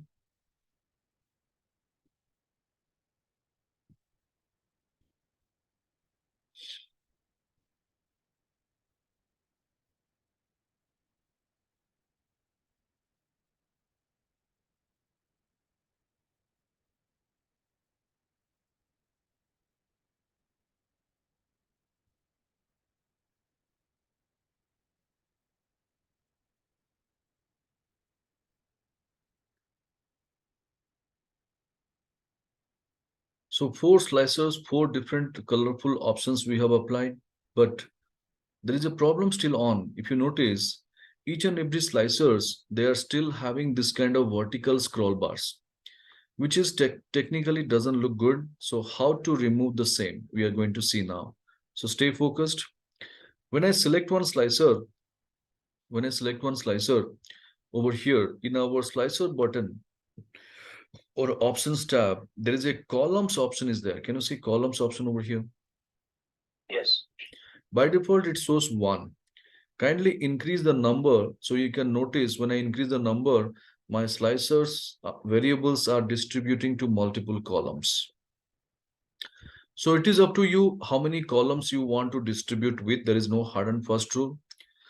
But when I distribute to 3 columns, my slicers variables are not in readable format. So what I can do, I can simply increase the width of the slicer so that all these details people can read. Okay. So I took one over here again, 4. Then region, I make it to 3. Salesperson, I make it to 3. Month, I would make it to 3. All right.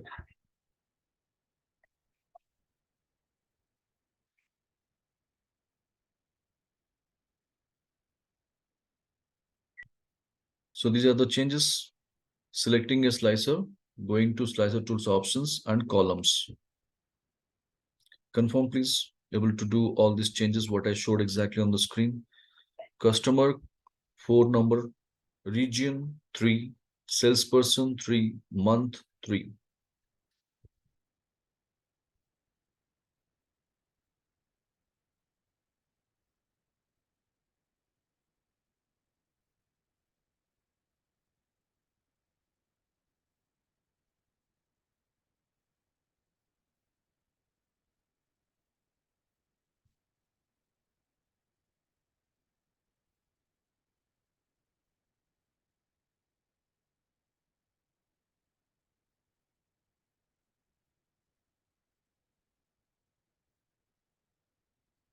Now, once we have done with this, see the beauty? What you need to do, people, though we have made all these changes, but the problem is our each and every slicers are there having some space left in the bottom section of each and every slicer. So we need to remove the same. But how to do that? Let's see. So now do one thing along with me. Select one of the slicer and go for Control A. Control A, which will be helping you to select all the slicers. No problem. Now, if you look at the bottom section of the slicers in the center, there is a button, circular button is there. That button you need to hold and you need to bring it to top. That we are going to do later. I'm just telling what you need to do. But before that, what you have to do is, as I told you, you need to focus with your alignment. And alignments has to be pinpoint accurate, isn't it? So I will select all my slicers. I'll go to the same slicer. Can you see one align option is there? I'm working in full screen. Anything, any challenge is there? Unmute and speak now. Okay. So if you go and check it out on your screen, if you select all the slicers, there is a align button is there. And go to align. and choose the first option over there called align top. In the align, you have to go for align top. This is the first thing we should do. So from the top margin, everything will be aligned properly. Now again, going to align, there's an option called distribute horizontally. Why this is necessary? Yes, because between the slicers, whatever the spacing is there, that also has to be uniform. So you should go for distribute horizontally. These are the two alignments you have to go. Now, the space, whatever you see over there, having the selection with all the slicers in this format, take your mouse pointer to the bottom section. In the center of each and every slicer, a thick circular buttons kind of stuff is there that you hold it and drag it bit up. But while dragging it up, ensure you are not regaining that vertical scroll bar options, because there is no point of doing that thing. So you have to adjust your mouse options accordingly.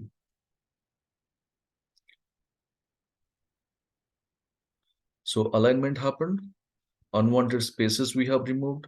Final step, very, very important. Don't forget it. What exactly need to be done? Having the selection with all these slicers, can you see in the same slicer tab next to align, there is a group option available. Group. Okay. You need to group them. That is very, very essential, because if you do not group them and if you do not turn into a single object, tomorrow, if you start working with your pivot and slicer, the slicer will start overlapping with each other, which we do not want. This much of time we have spent, efforts we have made, and finally, if it is of no use, then there's no point, right? So to safeguard the time and the efforts and the formatting patterns, finally, we have to group them. So this is what the changes with regard to our slicers we have made. So kindly confirm everybody has got the things ready. Anybody is missing anything? Need my support? Do let me know. Sir, how to group it? Last point. Selecting all the slicers, Okay. going to slicer tab or options tab. Next to align, there is a group option available. Okay. Yeah.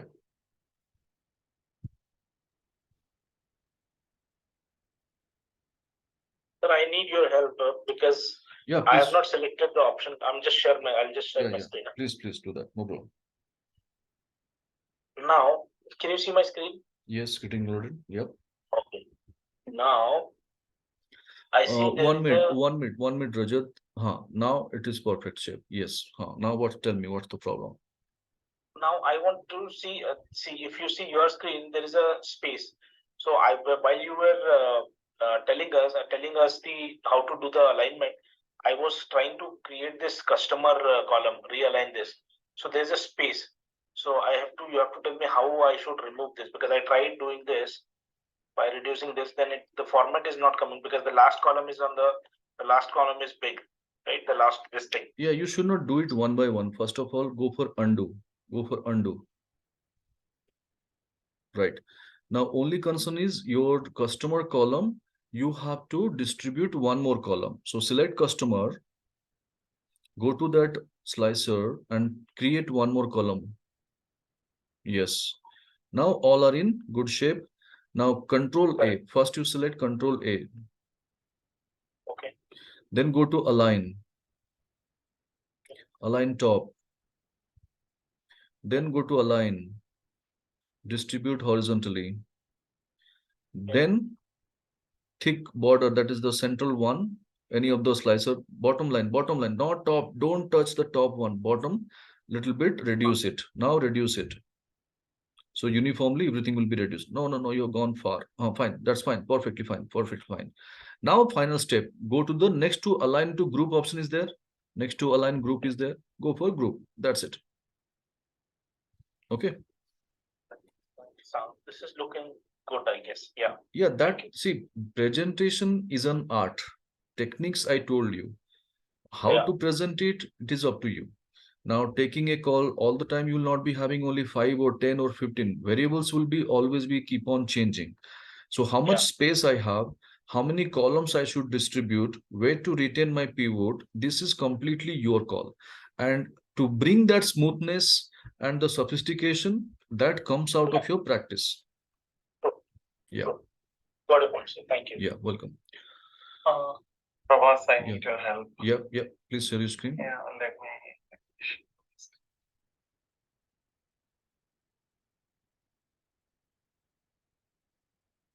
So I am struggling in doing the alignment. So if you look Right, at this, 1 minute. yeah. First problem is So 1 minute, 1 minute. Please follow my instruction. In customer slicer, in the top right corner, can you see one cone kind of structure is there? In customer Yeah. slicer, click that. Yeah. Because you have already started operating, that's why it is giving this kind of options. Now, select, if you come little bit below, in somewhere in the middle of the right side of the center button, can you see two circular buttons are there? No, in the right side. In the right side, go for the inner circle. Go for the inner circle. That alone little bit extended. Inner one. No, you are not in the proper good shape. Yeah. Now you take it towards your right. Yes, go ahead. We have enough space. We have got up to column K. Take that. That's one. That's it. Leave it now. Now you could see all the customer name properly, correct? Yeah. Now again select customer. Customer. Again select customer. It's in the group. That's why it is coming up like this. Right click on the customer slicer name. Right click. Yeah. What you're getting? I can't see yours. Are you getting something? Now go for grouping option. In that group, there will be ungroup option will be there. In the group, ungroup option will be there. Yeah, I ungrouped it. Right. Now go for that customer alone, little bit, bring it to the right side. Only select the customer alone. Customer alone. Customer, it is now everything is moving. That is what I'm telling you. Keep the cursor outside one time. Keep the cursor outside one time. Now select only customer. Little bit take it right. Take it right. More right. More right. Yeah, that's it. In a window, at least you could see all these things that you have to manage like this. Right. Now take the region. Take the region. Little bit right. Little bit right. Little bit. Expand? No. Just move right. No, don't expand right now. Little bit right. Little bit. You have taken very far. You have taken very far. Okay. Yes, that's it. Now you extend. Now you extend till customer, whatever the customer border. Yes, that's it. No, don't overlap. Don't overlap. Leave some margin at least from one slicer to another slicer. Okay. Now Control A. Now Control A. Go to your slicer tab in the top in the ribbon menu. Slicer. Go for align first. Top. Okay. Align. Then again align. Again align. Distribute horizontally.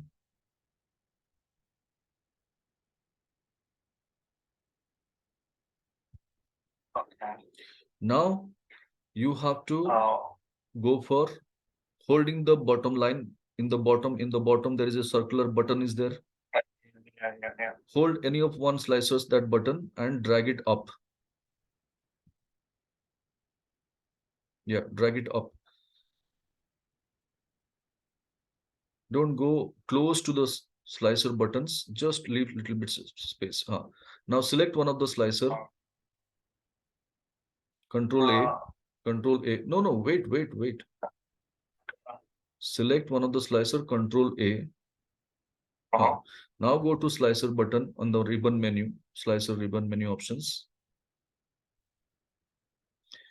Go to group. Next to align grouping is there. Next to align grouping is there. Yeah. There you go for group. Yeah, click that. That's it. This is what we have done so far. All right. So now, well, no problem. I will be taking a control upon my screen over here. You can look at the things. Now, what we need to do, people, once you have done with this, between the slicer and pivot, we have got some blank row items. Kindly select the same and go for delete of the rows. delete the rows.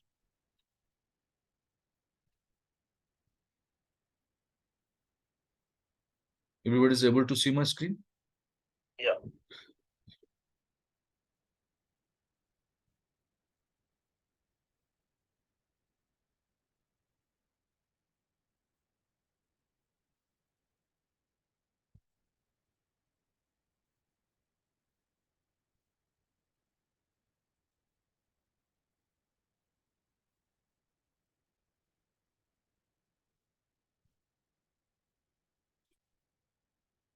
Now, once we have done with this, people, what you need to do, this pivot table fields, whatever you see on the right side, the box, this is no more required for us.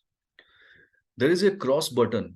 You can see there is a cross button I'm highlighting. You can see this button you have to click so that it will be closed. It will be closed. All right. Now, what you need to do is keep your cursor in pivot. Keep your cursor in pivot. Okay. I'm going again with the full scape screen, maximizing the screen because I need to showcase everything. So if at all any doubt queries are there, please unmute and speak or stop me.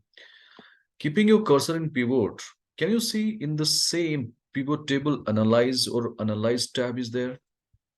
We have Yes. already discussed that. And exactly towards your immediate right, can you see a pivot chart option is there? Yeah. Click on that. And when you go for pivot chart, it will take you to your entire chart family. No need to do any changes. By default, clustered column option is on. Let it be. Go and Yes. click OK. Go and click OK. And immediately a chart will be turning up. So that one you have to hold and align next to the data and then expand the chart width exactly with alignment of your slicer. This is what you need to do.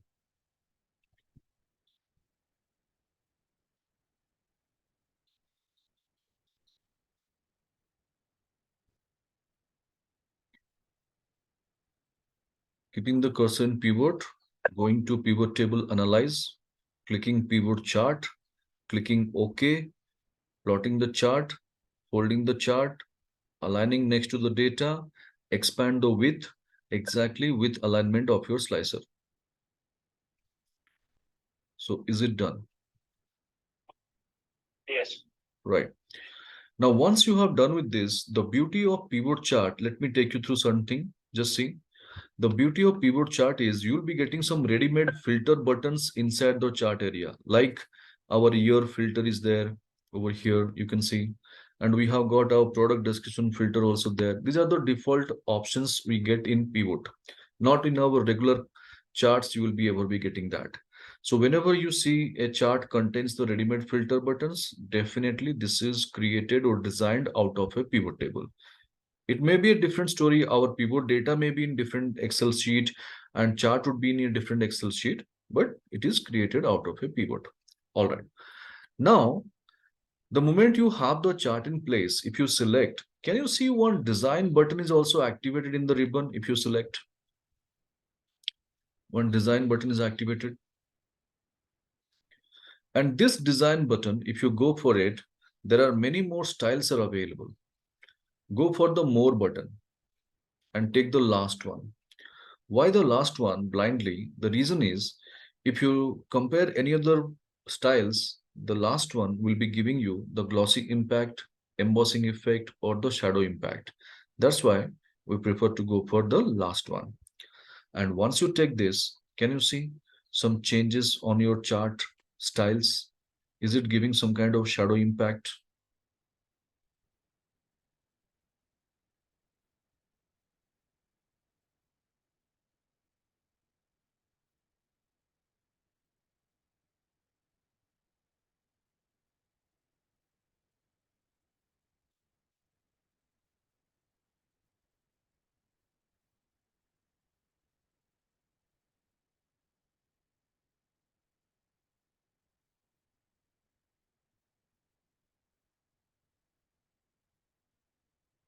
Right, people?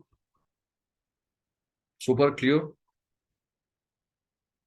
Yes, sir.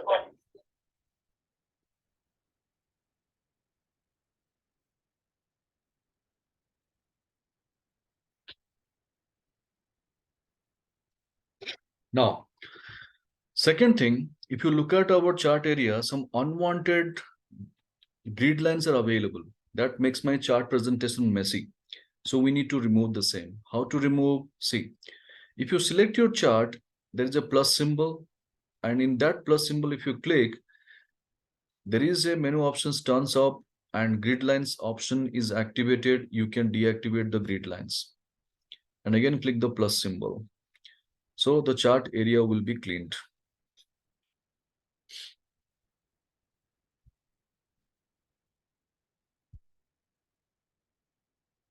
All right.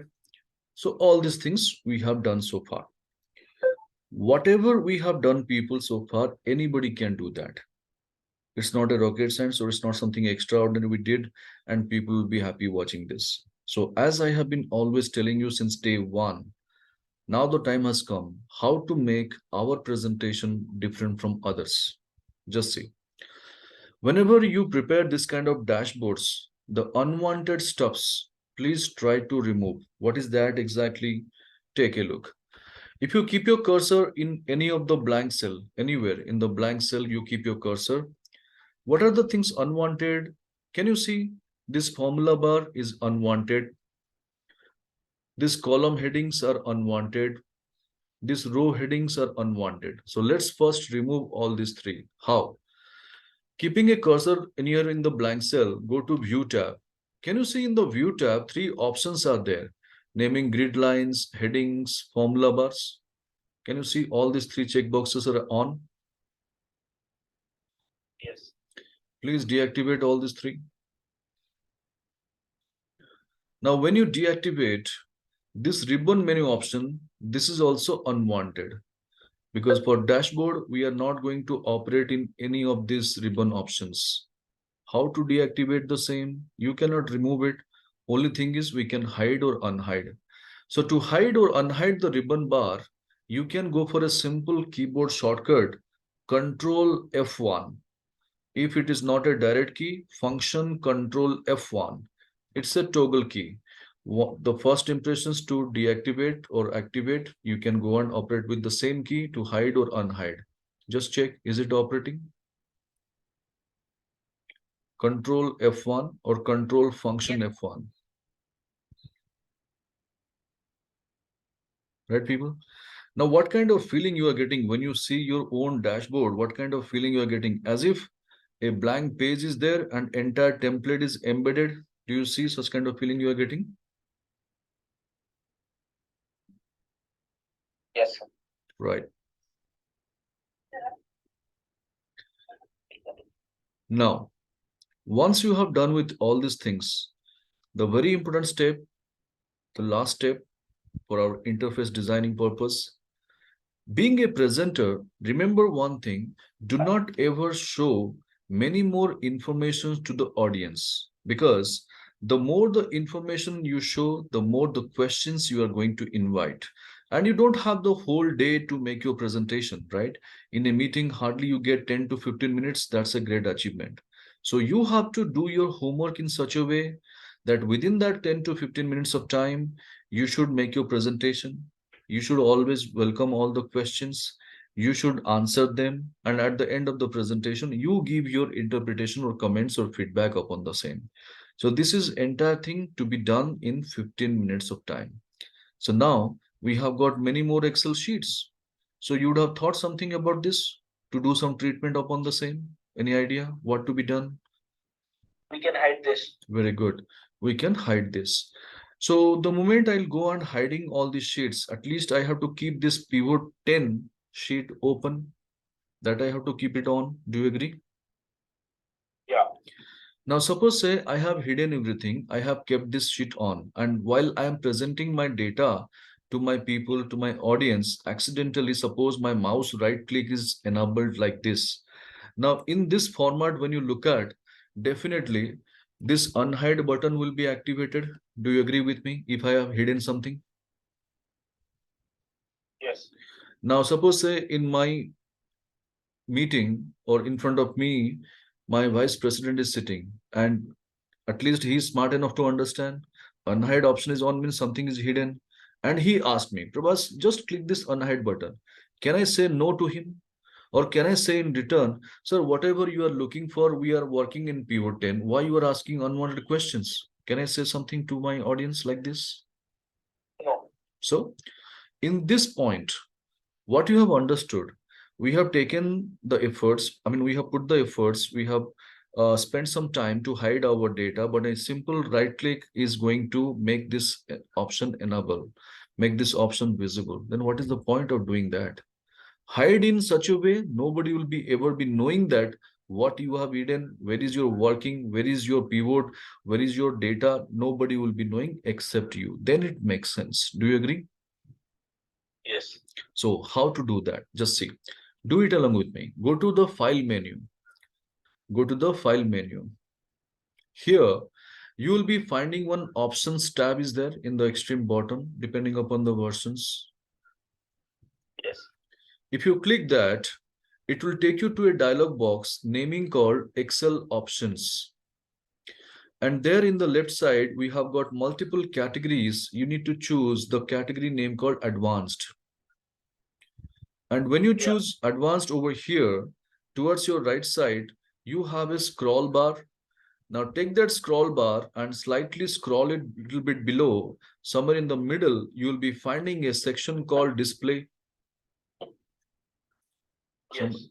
In that display section, there is a subsection called display options for this workbook. And if you see, the third option of that is dealing with show sheet tabs. The checkbox is activated. The checkbox is on. Please deactivate the checkbox. I repeat, file, options, then Excel options, then advanced. Take the scroll bar somewhere in the middle in the section called display.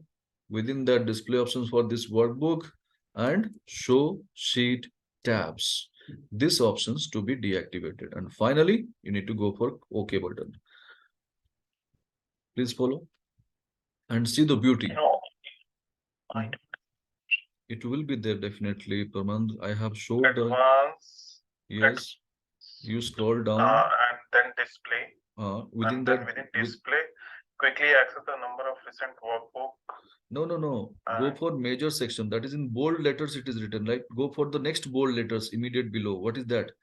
Display options for this workbook. See, if you see below to display, there is a underline. Can you see that thick, thin color underline?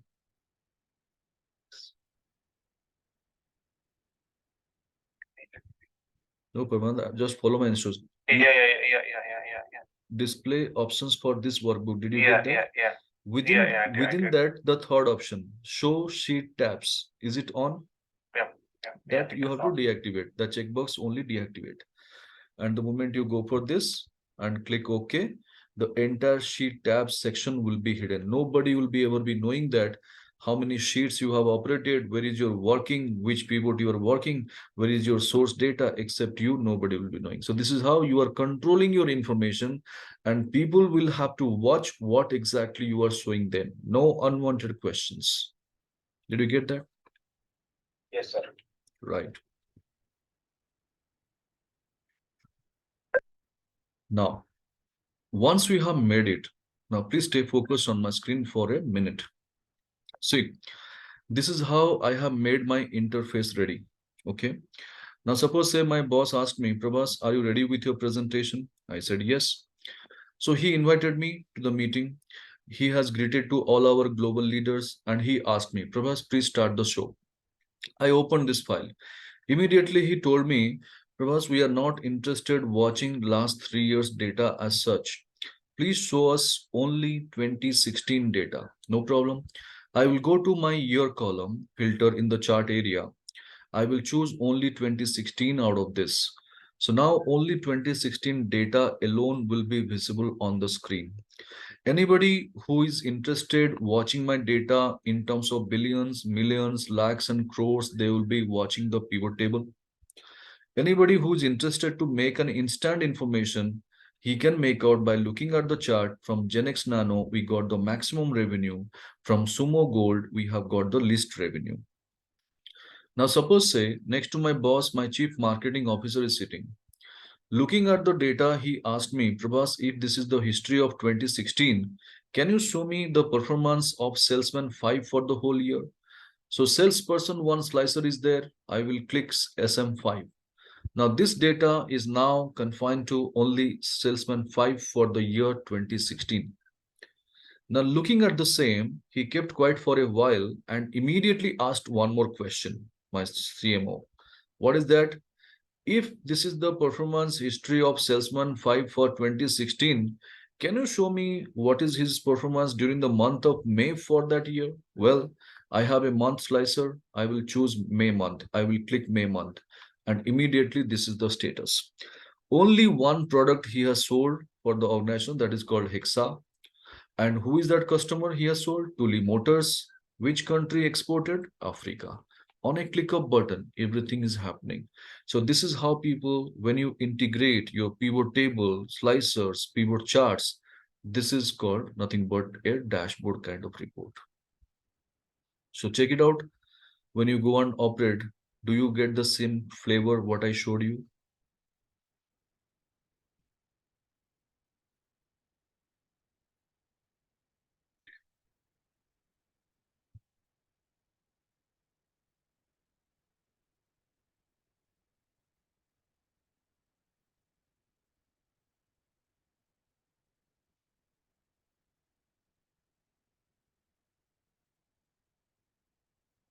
All right.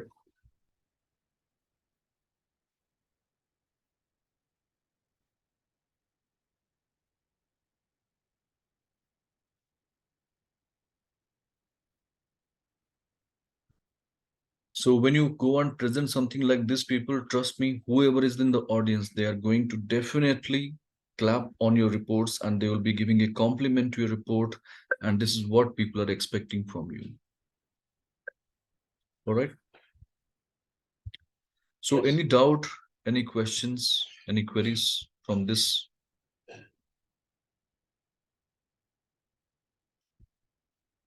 No, sir. Right. Now, once your data presentation is complete, how to restore my data? So first thing first, the slicers, whatever you have operated with, you need to neutral them. How? You can go to the slicers top right corner, clear filter buttons are there. You need to keep clearing them first. Then chart, we have activated the year filter, that also I'll make it clear. So this is from the data point or interface point, whatever things activated, we have deactivated. Now, what are the other things deactivated? We need to activate the sheet tabs. Same operation. Where to go? Somebody help me. Files, Go to file. Then what's next? option, Options. Option. Then advanced. Very good. display, and below display, So going to the scroll bar, we'll go for display and display options for this workbook. Show sheet tabs. Right. Click on that and click OK. Done. So all the sheet tabs are restored. What are the other things we have deactivated?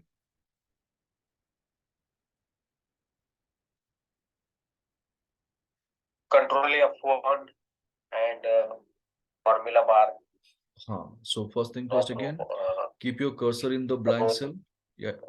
Yes. Keep your cursor in any of the blank cell. Yeah. Keep your cursor in any of the blank cell. Go to view tab. Can you see all these three check boxes? Formula bar, headings, grid lines. So just restore the checkbox for all these three options and it will be activated. Now control F1 if you want to bring your ribbon menu options on. So this is how pivot table number 10 we discussed how to prepare a dashboard or one-pager report from a pivot and play around with our data, and depending upon our target audience, how to present the data, having some kind of sophistication or giving an edge to the report standards, we presented it.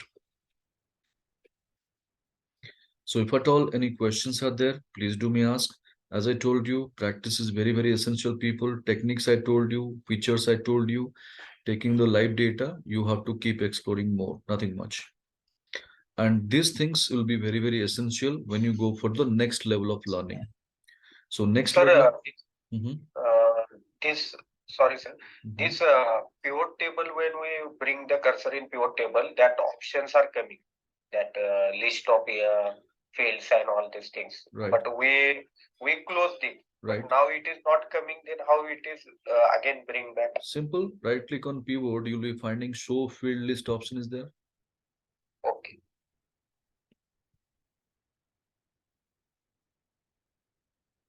Yes. So what I was telling you, this is just a base. Whatever you are learning in today's organization's reporting standards, if you look into, you have to upgrade your skill to the next level. So now, if this is just a beginning, what we need to learn, you need to go for next level of reporting called Power BI. So Power BI, what is the beauty? Similar kind, like what you did about pivot table, 60% you have to do the same. Drag and drop, taking the slices. Yes, I am. I'm just talking. You're unable to hear me, people? We can hear you, sir. Okay. Audible. Okay. Other guys are able to hear Prabhas? Yes, yes. Yeah, we can able to hear it.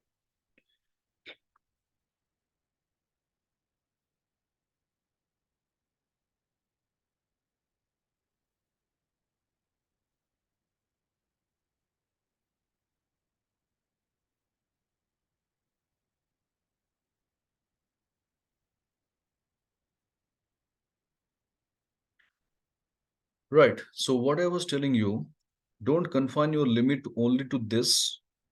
Try to explore more. Go for the next level of learning called Power BI, where you'll be doing a lot of analysis and doing the forecasting and presenting with different types of visuals. And that is what nowadays the organizations are migrating for the reporting purpose to Power BI. And what is the beauty of Power BI is Microsoft has kept this tool as free. You will be going to get a complimentary tool. You don't need to pay for anything for that. Unless and until you go for a Microsoft publishing license, you don't need to go for purchasing that application. As it is, you can download and you can also use it. And when you go for Power BI, all these techniques, converting the data into table, working with pivot, conditional formatting, visuals, pivot table, pivot chart, what we did, same thing you are going to do it there. So if you practice well in this, it will be very easy for you to learn Power BI. Okay. So let me see, what is that question? Last me, sir, you will teach the same also in separate stream. Dashboard if you have ready. Right now, yes, Rajat. So I just wanted to see the sample of how the dashboard sample which you have shown. No? Do you have anything which you can show as a dashboard for Power BI so that we'll get an idea what exactly you're referring to? Okay. I'll show you something. No issues. My Power BI is deleted. Okay.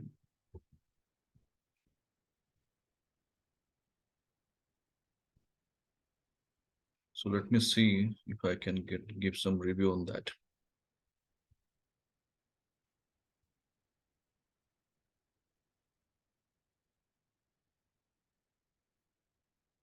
So this is a great tool. Trust me. I mean, there are a lot of things you can make it better in this.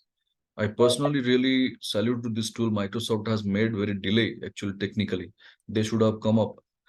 Now, this is actually competing to the next tool called Tableau. But Tableau, what is happening? It is a bit expensive. The tool is very expensive. The application is also very expensive. You don't get it easily. And Power BI, still, you can say this is available in the open source or free of cost. You can use this tool over here. Okay. Fine. Then, so let me see. I can bring some sample data from dashboards. Okay.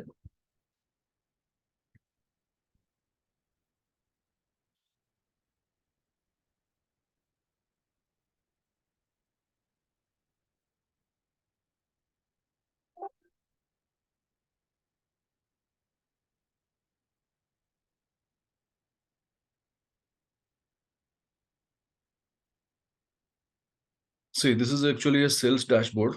I can say it's getting loaded. So you can see the visuals, the colors, the graphics. It's not like your regular charts. It's something different. Charts looks like your like line chart, bar chart, column chart, but the color combinations, if you look it and the mouse over, you'll be getting some instant information. All these options, this is the ready-made beauty of our Power BI. Now, any point of time, suppose say I have got 4 zones, like 3 zones, central, east, and west. I want to know what is the eastern zone, what is the status. I'll go and click just east over here. The entire data is going to cleanse for eastern zone like this. Again, I'll go for click on the same, the data will be restored. So it's a kind of toggle key. It works. That's the beauty. If I go for one more thing, suppose I want to showcase my data region-wise. So these are called different charts. Some geographical ready-made maps also it is available in Power BI. So this is called a tree map chart. This is line, this is your column graph, and this is your map chart. So map chart you will not be getting in Excel unless and until you have Office 365 or 2019 or 2021. But in Power BI, ready-made is there. Now, if I want to know what is that my product, suppose say I want to see my Natura product wherever we are getting the business across the globe or any continent, especially, I will go and click on this Natura immediately. You see the map also will be getting highlighted. Can you see the orange color? Yeah. So this will be giving a power view, you can say, and exactly you can grab your audience attention and audience also can make out easily. You don't need to speak a lot. Your data will speak the entire story. So this is how different visuals you can make it. This is the presentation point of view. Now coming to the data connection. See, when you go for Power BI, the entire data is loaded in the backend, and this is called your connection view. So these are the different connections. We have made it from multiple Excel files. You see, so many data connections is done. I got it. Yeah. I mean, it looks so complex, but very easy. Trust me. Only thing is you have to explore the things. So much of similarities like your Excel window, but there is a new tool in the market, and people will love to see that once you go for it. So this is how different reports you can prepare out of pivot table. So like your drag and drop, I told you the same thing what you do in your pivot table. I'll show you that. See, I've taken this visuals. These are the different visuals. Okay, we just go and drag and drop it from here to here. This is our canvas area. We can go and drag whichever the chart we want, line, bar, graph, or some any other like our stacked column or GERT chart, anything you want. Make there a lot of things over here. Okay, and this is about the visualization purpose. There is one more called fields. Like whatever pivot table we do the fields, same field option. All the fields will be there. You have to bring and drag and drop. Like see, you have got value area, you have got other areas also. Like this, it will be there. So 60% similarities like your Excel window, and especially 4 subjects you are master with. One is called pivot table. Second one is your pivot chart. And the third one is conditional formatting. And fourth one is your formulas and functions. If you are clear, it will be easy for you to learn. So that's why I'm saying people, what they do the mistake, they think that, okay, we have learned Excel, that's enough. Don't confine the limit. You have to upgrade your skill whenever there is a change in the market. Any new tool comes in the market, you have to upgrade your skills. Else it is very difficult to sustain in the corporate world. That's for sure. All right. Okay. So Bhaskar Sasana, you will teach the same also in a separate study. Yeah, Bhaskar, we have a different module altogether. I'm not marketing my product. Don't be in that impressions to anybody. I'm just telling you, making it clear, because sometimes people say people market. I don't do that. I'm giving you right directions of your learning. Don't spend your money going and hear this kind of lucrative courses, data analytics, data scientist, all these things. Unless and until you are a programmer, those courses are not meant for you. So learn in the right direction, spend your money, give your time, and trust me, you can make a lot of things better.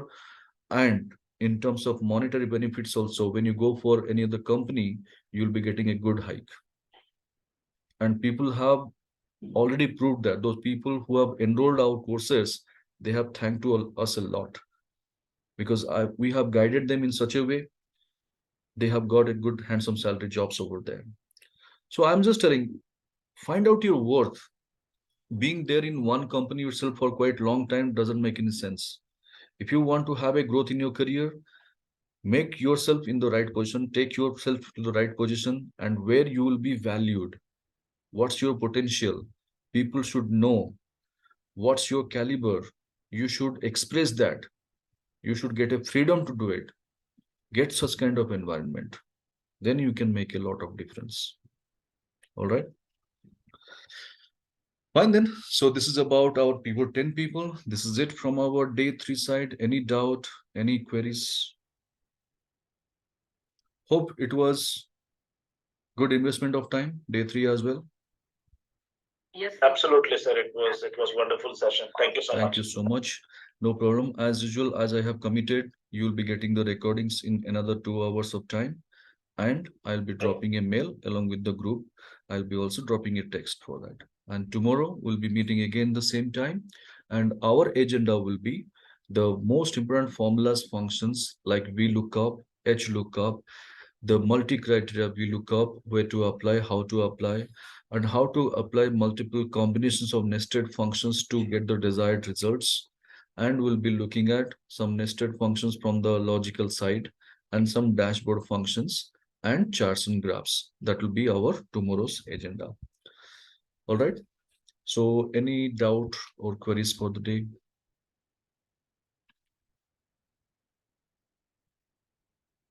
Oh, it was fantastic from us. So, yeah, so I missed a little bit, so I'll go through that Don't recording, worry. the initial part. So Right. yeah. Thank you. Thanks, Bhaskar. No problem. So, Parmand, you can be prepared yourself with recording. Yeah. Yes, Deepak. So small thing is that Mhm. initially you have shown that, for example, that function data, then region data, then employees data, HR1 dashboard. Mhm. Okay, in that we have made it 3 sheets, Mhm. but in our case we have made the summary data sheet is only one, Mhm. and based on that pivot table we prepared as a Mhm. pivot table 10, Mhm. and we prepared dashboard. Mhm. So suppose in future, for example, we prepared this data for quality department and Okay. we have 10 inspectors. Okay. In future, suppose 10 inspectors becomes a 12. Mhm. Then we have to add it. Is it like that in final summary sheet? Yeah, you have to keep adding in the summary table source data sheet. You have to keep appending the row items one below other, because we have taken maximum 500 row items, 582 something would be there max. So tomorrow new suppose data comes, you have to keep adding, and then you have to keep updating your pivot table, and based on the pivot table your slicers will work. Now if you want to add more slicer, again you have to go to insert slicer, and you have to keep adding. So those things you have to keep doing that. It means that a summary sheet we have to add the data, Yes. rows, whatever, Yes. and accordingly pivot table to be refreshed by Right. clicking the right, Right. and then automatically slicers will get updated. Is it like that? Yes, absolutely. Slicers, see, slicers, if that fields are there, if you're not getting any other column or you are not bringing any other further slicers, then that will be updated. That will be updated along with the pivot. Don't worry. And sir, I want to means the people are creating the drop downs. It is going to be covered on fourth day, or how to create that means It is coming what up. happening? It is coming up tomorrow. Tomorrow, while going for that, Because in what happening? uh-huh. Somebody, for example, my name is Deepak, DIPAK is the spelling. So somebody can type DW also while doing the entry. True. So there is a drop down, then he has to select from standard one only. Absolutely. So Absolutely. so That is to what, avoid the duplication. yes, yes, about the duplications, to prevent the errors to happen. All these things we are going to, yes, yes, it will be covered tomorrow. Don't worry. Okay. Because that is Thank you, what I told you in the day one. If you remember, I showed you one example of our vendor evaluation, how to make an improvement, having the product list already ready-made in a drop down, and going for L1, L2, L3 with the formula, how to extract. At that time itself, I told you, you are going to learn everything. Don't worry. So what I have committed, you are going to get that. Don't worry. Yes, sir. Yeah. Thank you. Yeah. All right, friends. So if there is no query, we call it as a day. Yeah. Fine then. Thank you so much. Stay safe. Take care. See you tomorrow. Yeah. Yeah. Thank Thanks for your Thank you. compliments. Thank you. Yeah. Thank you, everyone. Yeah. Yeah.